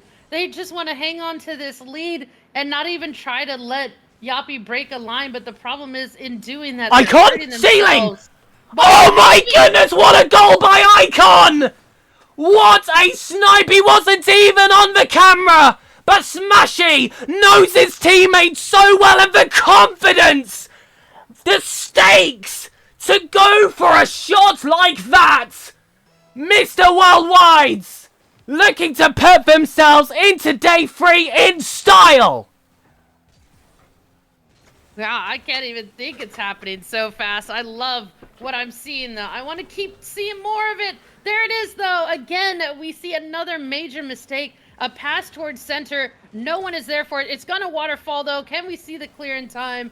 Good recovery there by Smashy, trying to keep it pushing along. He and his teammates all traffic jam there, trying to play on defense. This has become so difficult to watch at certain points, but I like that we're still at least up by 2. I want to see another one. Oh, here he goes again. Massa. Here he goes again. Oh, Misses. Oh, what a save by Shice, but Smashy's there again. Minky with the save. Really well done here by Yoppie, but there's 60 seconds on the clock. It's going to be a moment of desperation still for them. They're not out of the woods yet. Mr. Worldwide able to hold it in the final third, and those are some very low boost counts. Lay off here to Smashy. Icon again waiting on the right. Another ceiling play potentially coming through, but no, this one is stopped. Minky wants that pass, couldn't find a teammate. Lassa will instead pick it up, and our boys in blue are ahead with 30 seconds left. 2 goal difference. This would put them on match points, qualification points into the 3rd day. Just have to hold on to this intact, and maybe they can concede another and still get away with it. Icon, the match winner earlier, flip reset again off the ceiling, but they hold the fort. And now I think we're past that point of no return. Mr. Worldwide will be 2-up in the series score. it. I love it. I wanted to see more strategy, but you know what? I'll take it as long as we continue to take the W's. I'm sending all my international love to Mr. Worldwide. I want to keep seeing them doing their thing and keep winning. As long as we don't drop the next one, I think it'll just be a lot easier on everyone watching, because I know SirPigasus by now has had about 3 heart attacks. He's fallen off the roller coaster. He's thrown up about 4 times. He's Oh flatlined a goodness, couple it's times. not good in there. I tell you what, it is not good in there, my friend. My doctor said maybe I should stop this. You know, it can't be good for the heart. I can hear some of the excitement from people in chat as well, and that just goes to show, you know, how professional these players are as well. Look, I don't have to be there on the pitch. I don't have to stop my hands shaking on the controller as I'm trying to perfectly control the left stick and all the other ones, not trying to panic jump either. These are a bunch of professionals. And now on match point, we are looking at what could potentially be the final game for day 2, but they have to prove it against a very hungry Yoppie roster. Their hunger has shown bright. They've continued to try to line up so many shots, but Yoppie's problem is they continue to run out of resources. And I've talked about this before. It's what has really helped the team of Mr. Worldwide, especially when it's Icon going for demos or he's stealing resources.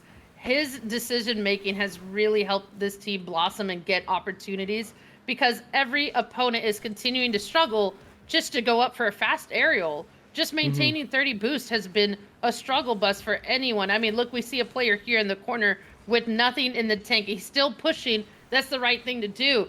But I'm just saying it's very difficult if you want to go for any kind of play. Double commits also showing that maybe confidence has hit the bricks for Yoppie. At this point, I would say they know by now it's done. Mr. Worldwide, I'm going to call it. They're going to end it in this game. Oh, and a fake attempted there by Icon to set up teammate Smashy. Just allowed a bit too much time for the defense to regroup, and now it's Shice with some space. Not the greatest of first touches. He will not get the second one either. Smashy, though, shut down. Minky has been strong this series, but this one will not break through. Marmone, a player I am very familiar with, competes in so many bubble tournaments, finds quite a lot of success as well, getting to many late stages. It's no surprise at all that this is the caliber of players we would find at this stage of the RLCS in the greatest region in the world. Lasser to Icon. Once that counter shot was on target, but not too much of an issue here for Minky. Still, we're waiting for that first goal. 2 minutes. Not a single thing on the board. A lot of shots attempt, especially coming in from Mr. Worldwide. Oh, the redirects. Ooh. Almost landing there. Had me feeling really excited for him. I was ready to yell. Every time I want to cheer, the person holding the mic is SirPigasus, so I feel like I'm just at this point getting in the way. But we see Smashy trying to get his shot attempt off the sidewall. Maybe we could see a follow-up here. There it is. And Lhasa now going up for it, but he can't get the 50 over Minky. Oh, and that was a very committal challenge there coming from Smashy as well. If that 50 didn't land how he wanted, that was a guaranteed goal there for Yoppie. But he's got that bravery at this stage of the tournament to go for these kind of plays. He's definitely known for not going for always what is instinctual, and he does throw a lot of players off guard. He was able to every now and again, even against Stormtroopers, a few fakes against apparently Jack, a few dribbles against Stizzy, and a few mind games against Jorias as well, looking to get himself into that day 3 to join the ranks alongside those kinds of players. Lasser, 100 boost, just about able to collect it. Minky is forced to run back just to get a lick of it. The general boost economy was towards Mr. Worldwide, and typically that is not the case on a team that is just taking shot after shot after shot, but they've done so well to hold on to it. And well, still we're waiting for that first goal. It's been over 3.5 minutes of play before a kickoff, and it's not something you see all that often unless you get two very experienced teams against each other, which I feel like is exactly what we are witnessing right now. Marmoing up with some space, but Icon shuts that one down. Yeah, so many close shot attempts by both teams. I like the pressure coming in from Yoppie, but what I want to see from Mr. Worldwide is gather more resources. They're continuing to struggle because they can't get any boost. Yoppie is taking their plan, their blueprint, and running it for themselves. We continue to see their tanks are full of boost.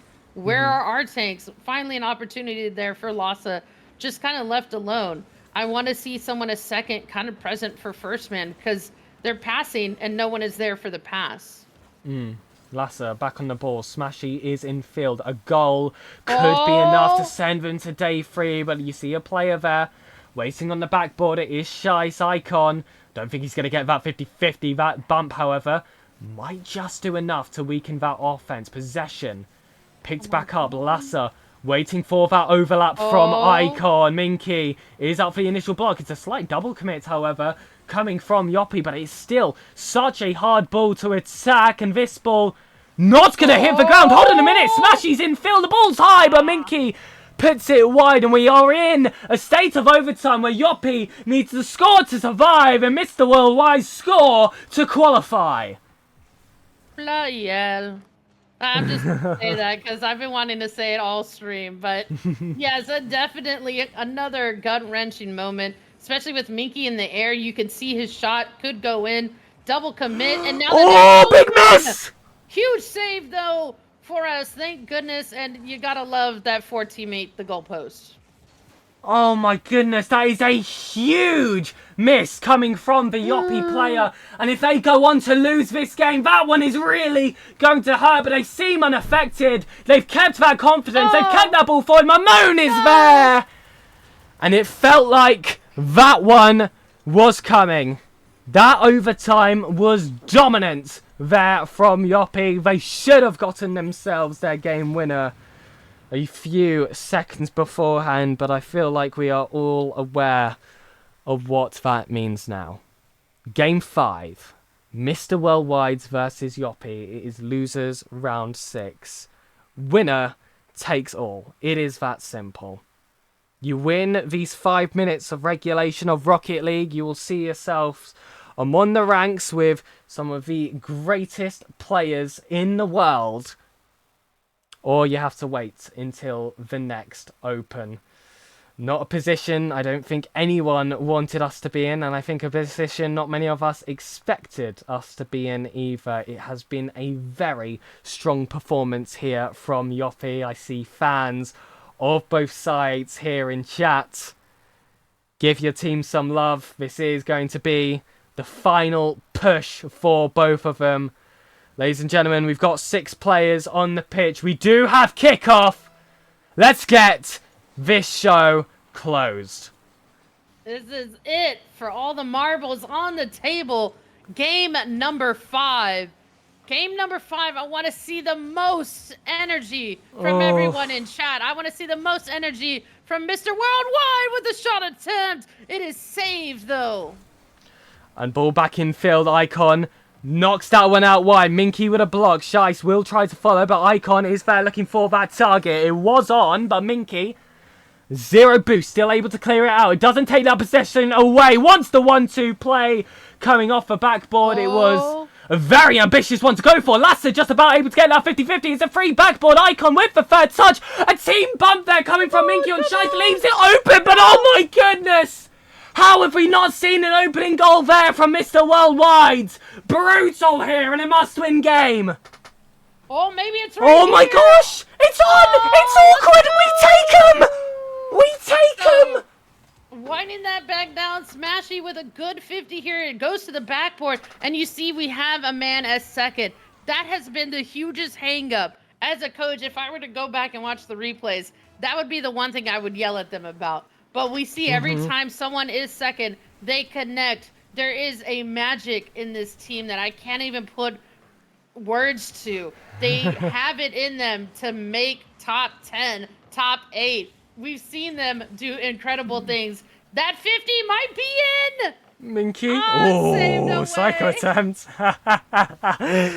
Looking to get a bit creative in this game. It is what is required. It felt like everyone on the pitch committed for that one ball. That one Leaves the crossbar shaking, but ultimately, Mr. Worldwides do survive a play longer. And what is that touch coming from Minky? I must say, that was a very brave one to go for, and I don't think his teammates were quite in line with that plan either. They do get away with it, but as punishment, they do have lower boost. They do have the ball inside that 6-yard box. Shice is up. Does get that save. Marmone went up yet again. You can see boost counts basically all 0 there for Yoppie for that one. But still, the way they were positioned, they had every single sector of the net covered. They needed that clearance out wide because if it was central, everyone had committed. Smashy's up. What a fake by Smashy! And it sends one, but a second was prepared. Minky keeps this game and their tournament alive for Yoppie.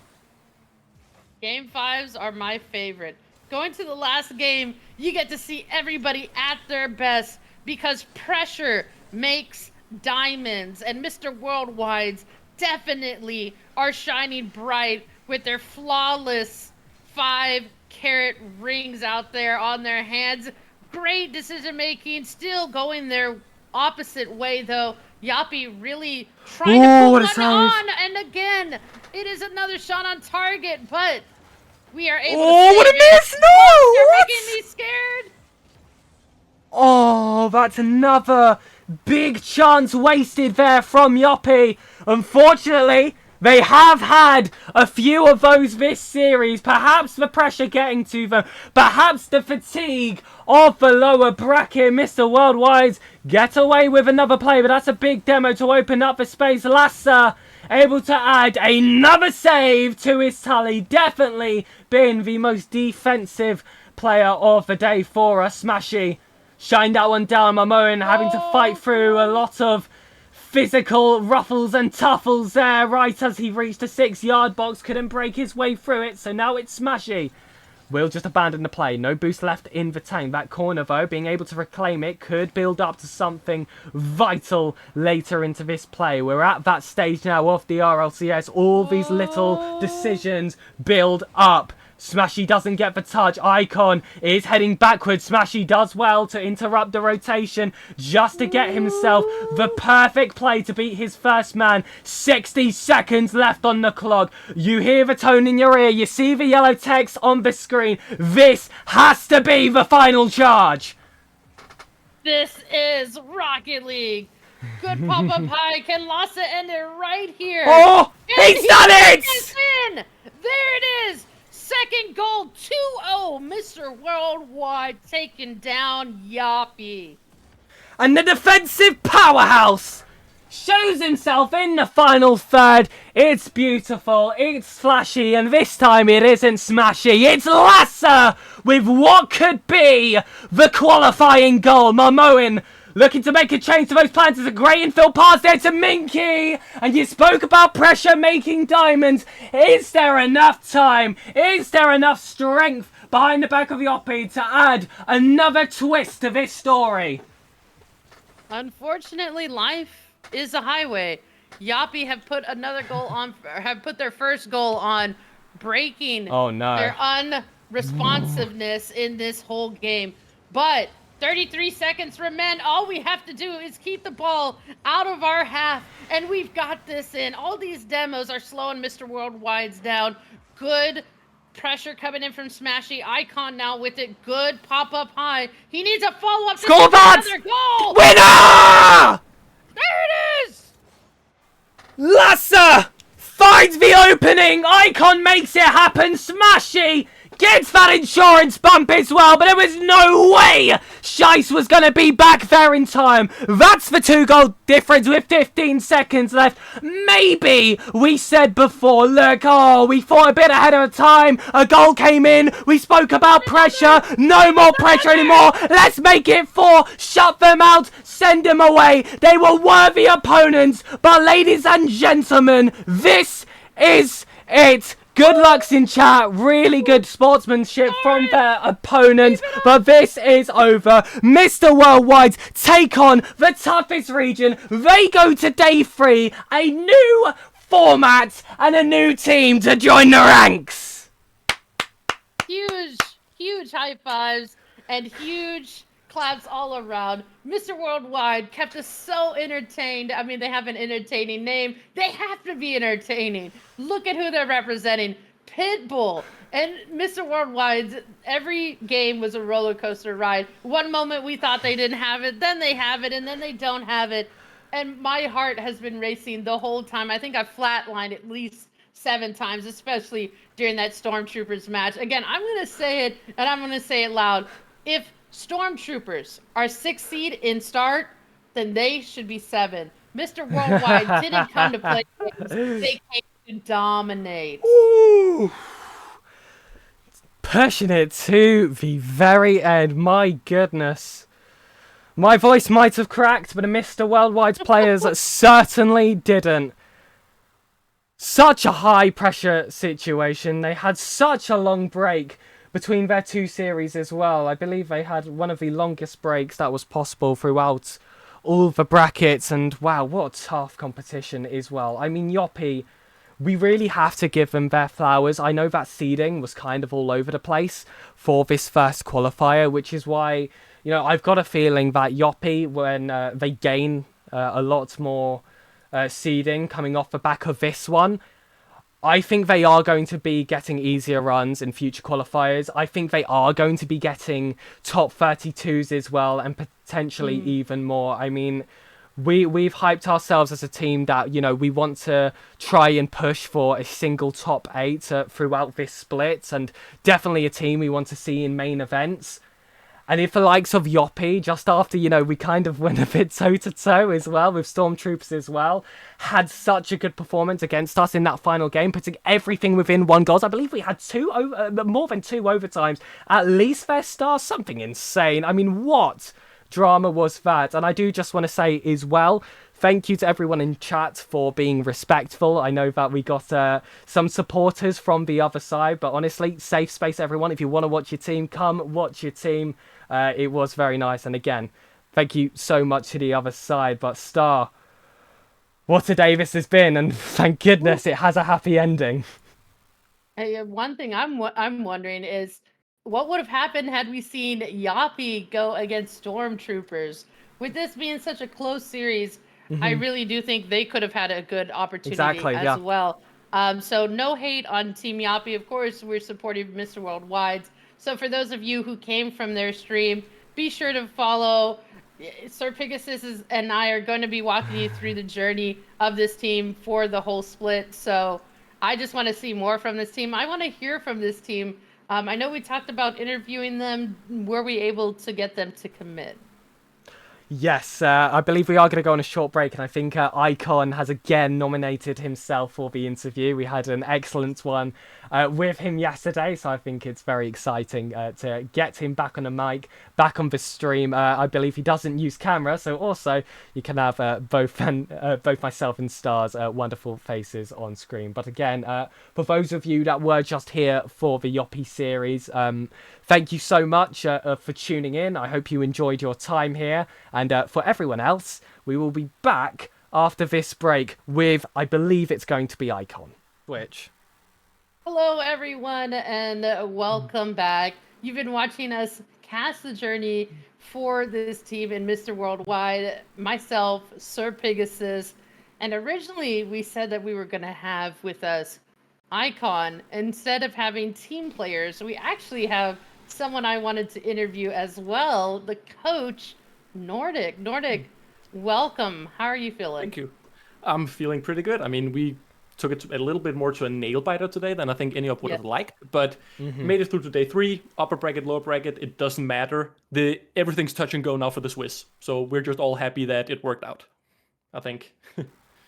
I don't know if you were able to watch some of their matches, but if for those of you who may have missed it, they were this close every game that they played against Stormtroopers. Stormtroopers was Abjack, Stizzy, and Jorez. They were playing together, 2 members formerly of Dignitas, 1 player coming back from who was EU, went to NA, coming back to EU. So it was just like an interesting combo. And I feel like too, like Abjack probably has been playing differently since he went to NA. Like, you just can't help it. But either way, it's a strong team, and somehow this team is seeded number 6 on start. So we were talking about seedings being weird, but either way, 27 seed in Mr. Worldwide going against Stormtroopers seeded number 6, and they literally played like they were 7th or 8th seed. Mr. Worldwide showed out. I don't know if you had a chance to see it. I absolutely did, and I think the guys generally did an amazing job. I think the playstyle of Stormtroopers is very interesting, like you said, with that mix. And I think one of their strong points is if you look at least both Jurius and Abjack, very, very strong ones players. Have a lot of experience, has especially been in the one scene for a long time. So I think what really made the difference was not our showing as a team, but I think it was just, that extra little like individual finesse. The shot was just a little bit better. Everything was just, like you would expect from seasoned pros, where we're just not there yet, which is completely fair. I'm very happy with the fight we put up, to be honest. Yeah, everything was just the smallest mistake. Yeah. I was watching it like I would my coach doing replay review or something. Everything was just a little coachable moment or a little bit of a hesitation. So the fact that Stormtroopers won on basically hesitation from lack of confidence here or there, to me that's huge. To be number 27 seed is disrespectful. They should have been seeded higher. Of course, tomorrow's probably going to be seeded a lot better because it's not 1,500 teams that they're trying to seed, right? But if you had to say anything about the performance today, what do you think that could have helped them out a bit better? Or for you, what did you want to see more of? I think that, first off, I would like to say, like I said, I think they played great. I think we showed we can keep up with the top of EU when we're on our game, and I'm really proud to be there as a team already. But I think, like, the main thing, like you said, I think what was missing was probably some of the mental things that come with that experience and the confidence. We came in as underdogs, but we're not seasoned pros yet. We're not there yet. So that little bit of hesitation, doubting yourself a little bit, not just being completely comfortable under pressure, I think that's more what made the difference than anything we could really have done. I think that's just kind of how it is. With a newer team, younger players, especially the age, that's something that can be a factor there. I think that's what made most of the difference. I think they did great, and I think it was better than we really could have hoped for, to be completely honest. Yeah, I really loved what I saw. I hope this team, from competing for 5 years, I know what it is to be on a roster competing, whether you're at the high level or at the mid level, wherever you're at in your RLCS attempts, or just competition results that you want to see. I think it's really important that people realize you need to stay together for quite some time if you want to start to see true performance, unless you are just number one at everything, then it's a lot easier to make changes. But these little things like mental and pressure, the funny thing is for them to just kind of be getting their bearing straight, this team is phenomenally high up. So just imagine when they tune these little things, right? Tune these little dials. I mean, Mr. Worldwide, if y'all are watching this, when you watch the VOD, just know that we all can see it. You guys are clearly going to be top 5 to me. I can see that happening in the next year because you guys are that good. You have everything in the tool belt ready to go. You just need a little bit more guidance and you got it done. But for me, that's all I had. I had some coaching questions from the competitive side of it. SirPigasus, what questions do you have to bring to the table? Well, I do have a few, and first of all, I would just like to say thank you very much for coming on, Nordic. I feel like your name is well and truly increasing in terms of your notability overall as a coach. I'm just going to straight up say it. I think you're one of the best coaches in the region. You've been here for quite some time now. You've coached a team to top 16 before. Of course, I think back to last season where it was casting over another one of your previous rosters, and you seemingly do have this kind of relationship with Smashy where you have stuck with him team after team. I'm just wondering how that began and how long that's come from, and if you think that that has been a big advantage for yourself and any roster he finds himself on. Yeah, I mean, obviously, I think that having good relationships with the players is what gets you through the door. If they don't know you, if they don't have anyone on the team that respects you, they're never gonna look at you, right? They're never gonna give you a shot. So I think a lot of the things that jump-started just my way into high-level competitive coaching. I've been coaching for 5-6 years at this point with individuals, also at a decently high level, but never really like where I started out last season. Is because of my friendship and my, you could almost call it partnership at this point with Smashy. I think that's very relevant.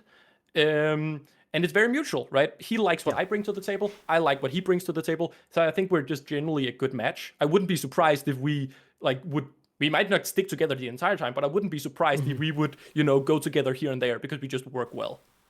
But it's actually a funny story kind of funny story. The way I met him is through a friend, a guy named Jack. He was playing in the ERS, I think one of those leagues, and got teamed up with Smashy randomly on a team. And they were just chatting one day, and Smashy talked about something about coaching, and Jack just said, "Hey, I know a guy who's coaching. You should shoot him a message." And he did, and then we just kind of hit it off from there, I guess. That was January last year, so 2 months-ish before the second split. Yeah, that would have been ERS. I'm very, very familiar with ERS and RSC. I'm a caster over there, and that's actually where I also watched Smashy play and had the pleasure of casting over him for the first time. But, you said that Smashy likes what you bring to the table. You like what Smashy brings to the table, and I was just wondering if you could go into a little bit more detail of that. Of course, we see how Smashy plays on the pitch, and he's an absolute wizard. He's very mechanical, he's very creative in a way that not players out there are really like, but especially being a coach, I feel like there's whispers around that you are fantastic, that you are one of the ones up there, but a lot of people don't really get to see what happens behind the scenes. So what makes, say, Smashy such a good student? What is it that entices you? And what makes you such a good coach, if there's anything you would like to share? Well, I think that you're right, that most of the work that's done is behind the scenes. Nobody ever sees that. Especially both for the players, like they put so many hours in that is never shown anywhere. And the same thing for a coach, right? You have to hone your craft, you have to practice it, do a lot of analysis before you really can bring anything to the table. There's a lot of preparation for everything. I think that's kind of what, I'll start with that, like what I do as a coach based on that question first. I think that's really what, I don't know if I've proven myself enough that it's fair to say sets me apart so far, but I think what's a big reason for my success is that I come from a very analytical background. I come from a background in engineering, so that kind of analytical approach to everything, that analysis mindset, along with the fact that I might not be the best working coach there is, the best coach there is, but I think I'm one of the hardest working ones. I put in a lot of hours in analysis, preparation, strategy against teams. So me having developed the skill with being good at analysis, I would like to think at least, and then putting in the hours, I think that's really what just helped shape me, like what I do and what I bring to the table. Regarding Smashy, I think, and this is like a very general thing, obviously when you you put together a team, you have to find playstyle that match. Having 3 players doing the exact same thing is not necessarily a good mix, but one of the things that are really easy to work with, and this count goes for many players, not just Smashy, there's many bubble players who are good at this, and also like ATA pros, of course, is the raw mechanical ability. That part means that when I say to Smashy, or we have a discussion about, hey, I think you should try to do this and this, it's just, okay. And then he does it, right? And because of that raw mechanical ability, he just executes. It's not, when you work with a lower ranked player or a less mechanical player, right? It takes time to help them figure out how to do it and like try to, teach them the mechanic side, the setups, all of that. Where with Smashy, you just go, hit the ball there, and he just does it, right? Because of that raw mechanical ability. So I think that's what makes a lot of the mechanical players able to progress so fast, is that they have the individual skill. So if you can tune the way they think and the way they work within the team, you can direct them on the right path super, super quickly. No, I didn't want to interrupt you, but thank you so much to Wellesley in chat for the gifted sub. Honestly, I really do appreciate that. But Nordic, of course, this is, a season for your players. The players are typically the ones that, make all the posters, the names that people typically see. But I feel like we have to be well and truly honest here. This is your season as well. You are with these players. You are bringing them to a completely different level. And now I'm going to give you a question which might be a bit tough, especially with how involved with the team you are. But what are your general expectations for this team? How high can they truly go? Well, I mean, obviously, the starting goal for any bubble team is to play in the main event, right? That's the starting goal. That's where everybody would like to be. And I think we are 5, maybe 6 teams from like top 17, 18 to top 22, 3-ish who are very, very, very close in skill level. These are teams like, Arrogant, Ascend, or the Nico, the Wolfgoffs, all those other players. I think we're all so close in skill level that, it depends on the day who takes it. So we're all fighting internally to get that main event spot. That's the first goal. That's where you get the experience. That's where you get the training against the top teams, which we then analyze, right? We take a session, we look at them, and we try to figure out how to play at that level. So, of course, making main event is a goal. That's what we all want. Like, that's the big step in. But from there, of course, top 8. Top 8 is the goal. That's where everybody wants to be. That's where you can truly call yourself an RLCS pro, is from the top 8 in the major regions. So that is the goal. Is that realistic? Maybe not. But that's maybe not, right? But that's what we're shooting for, of course, in long term. And again, thank you to the people who have gifted some more subs. That was Wellesley and Mozial yet again. I do genuinely really appreciate it. And it's nice to see as well that your general aims and expectations seem to align with the rest of the team. I mean, I was speaking with Icon off stream just after we had interviewed him, and he had that same output that he was aiming for these top 8s. He wants to get as consistent as possible as he can to making these main events. I know that manager George as well is thinking the exact same thing. Top 8 is that aim, and I feel like especially with that performance you had against Stormtroopers, yes, you could look at it on Start GG and see it's a 3-0 against you, but you're a more analytical person. Look, you're engineering, I'm mathematics. That's what I'm on break from at the moment.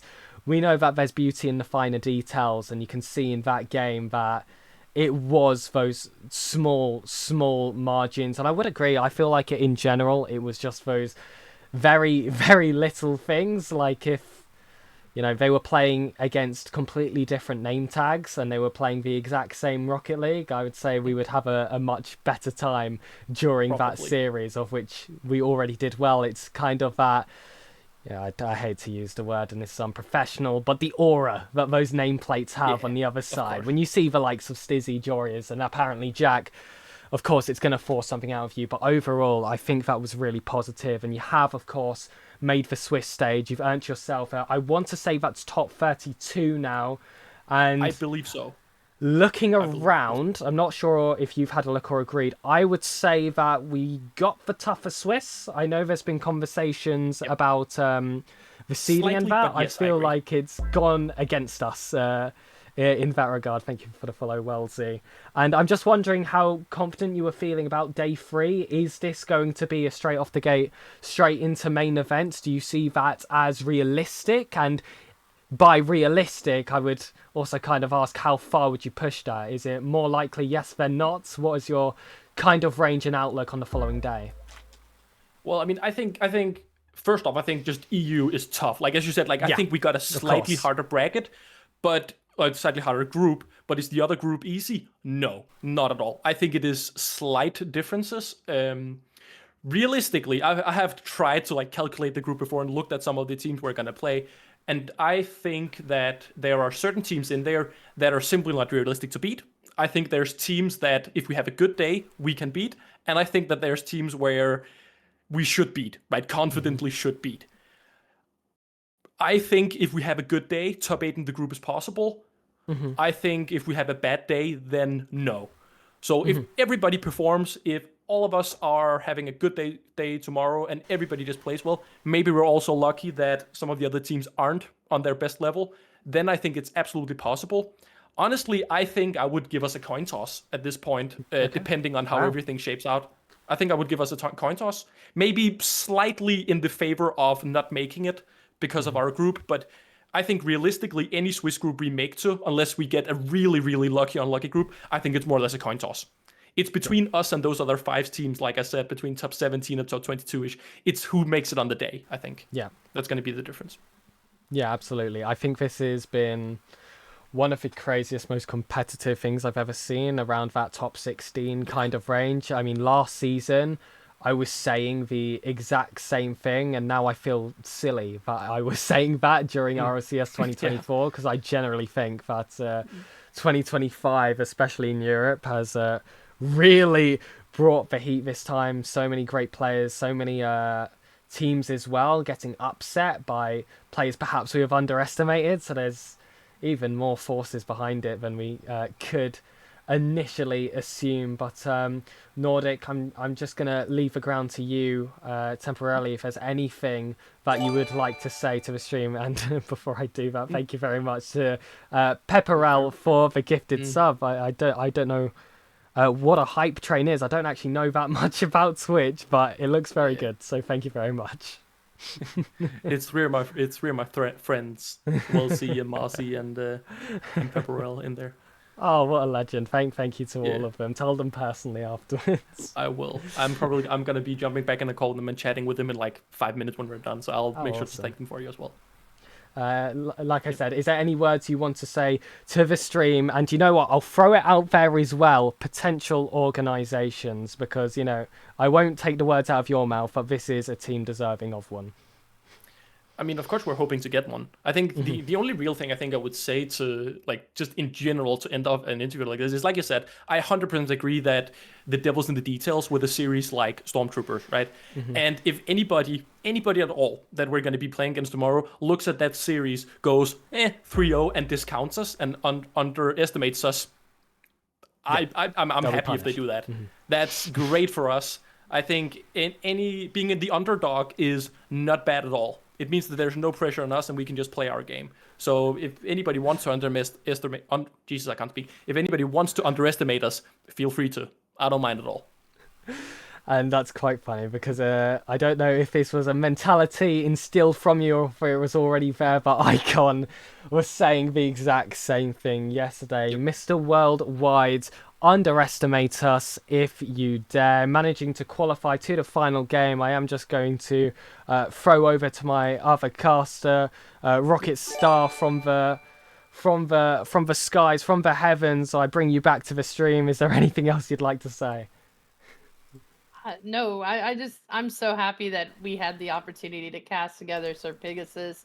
I'm so honored to have casted Mr. Worldwide's run in such a fun name. We had so much fun with the puns and just so much fun with the great level of Rocket League, the skill, the imagination, the creativity. Just such a great team poised for success, and the fact that they're not orged, yes, continues to be wildly crazy considered the teams below them are signed, if that makes sense. And such a great coach. Nordic, you're amazing. I could tell you also have a good mental, and that's really important from coaching. You seem like the kind of coach that wouldn't just berate your team. You know, we've seen that from different coaches in the past. But thank you also to everybody in stream. Thank you to those who not only just came to the stream to watch the games, but dropped follows or interacted and engaged and brought some fun to this space. And thank you again to George, who really made this all possible. And thank you so much to those in chat yet again. Honestly, the support on this stream has been amazing. I think we were... I don't know if you were aware of this, Nordic, but during the Stormtroopers game, as you could probably assume, Jordis was watching the team stream. The likes of Alpha Kep, I believe, also tuned in. And I think even, of course, the legendary Squishy Muffins actually spent a minute in the final game. So, of course, some big eyes over here towards your players. And, of course, that reflects upon you. And I think they would have been able to see the impact that you have had. Because, I mean, especially to those more familiar with North America, I don't think Smashy, Icon and Lassa are exactly household names. But anyone who's in the know knows that this team has potential to go further. And I do just want to say there are people in chat that wanted a voice reveal for someone, and I'm going to quickly invite her to say some words. Hello, this is Wifasus. There we go. There we go. Wifasus revealed. That was very brave of her. But this has been the official Mr. Worldwide's team stream. Thank you so much for Legendary Nordic Verdane for joining us for this interview. And I tell you what, I got to close it out yesterday. My co-caster who joined me and has done an excellent job. I'm going to keep you on screen. Shut us out for the night and I'll move us over to the end screen.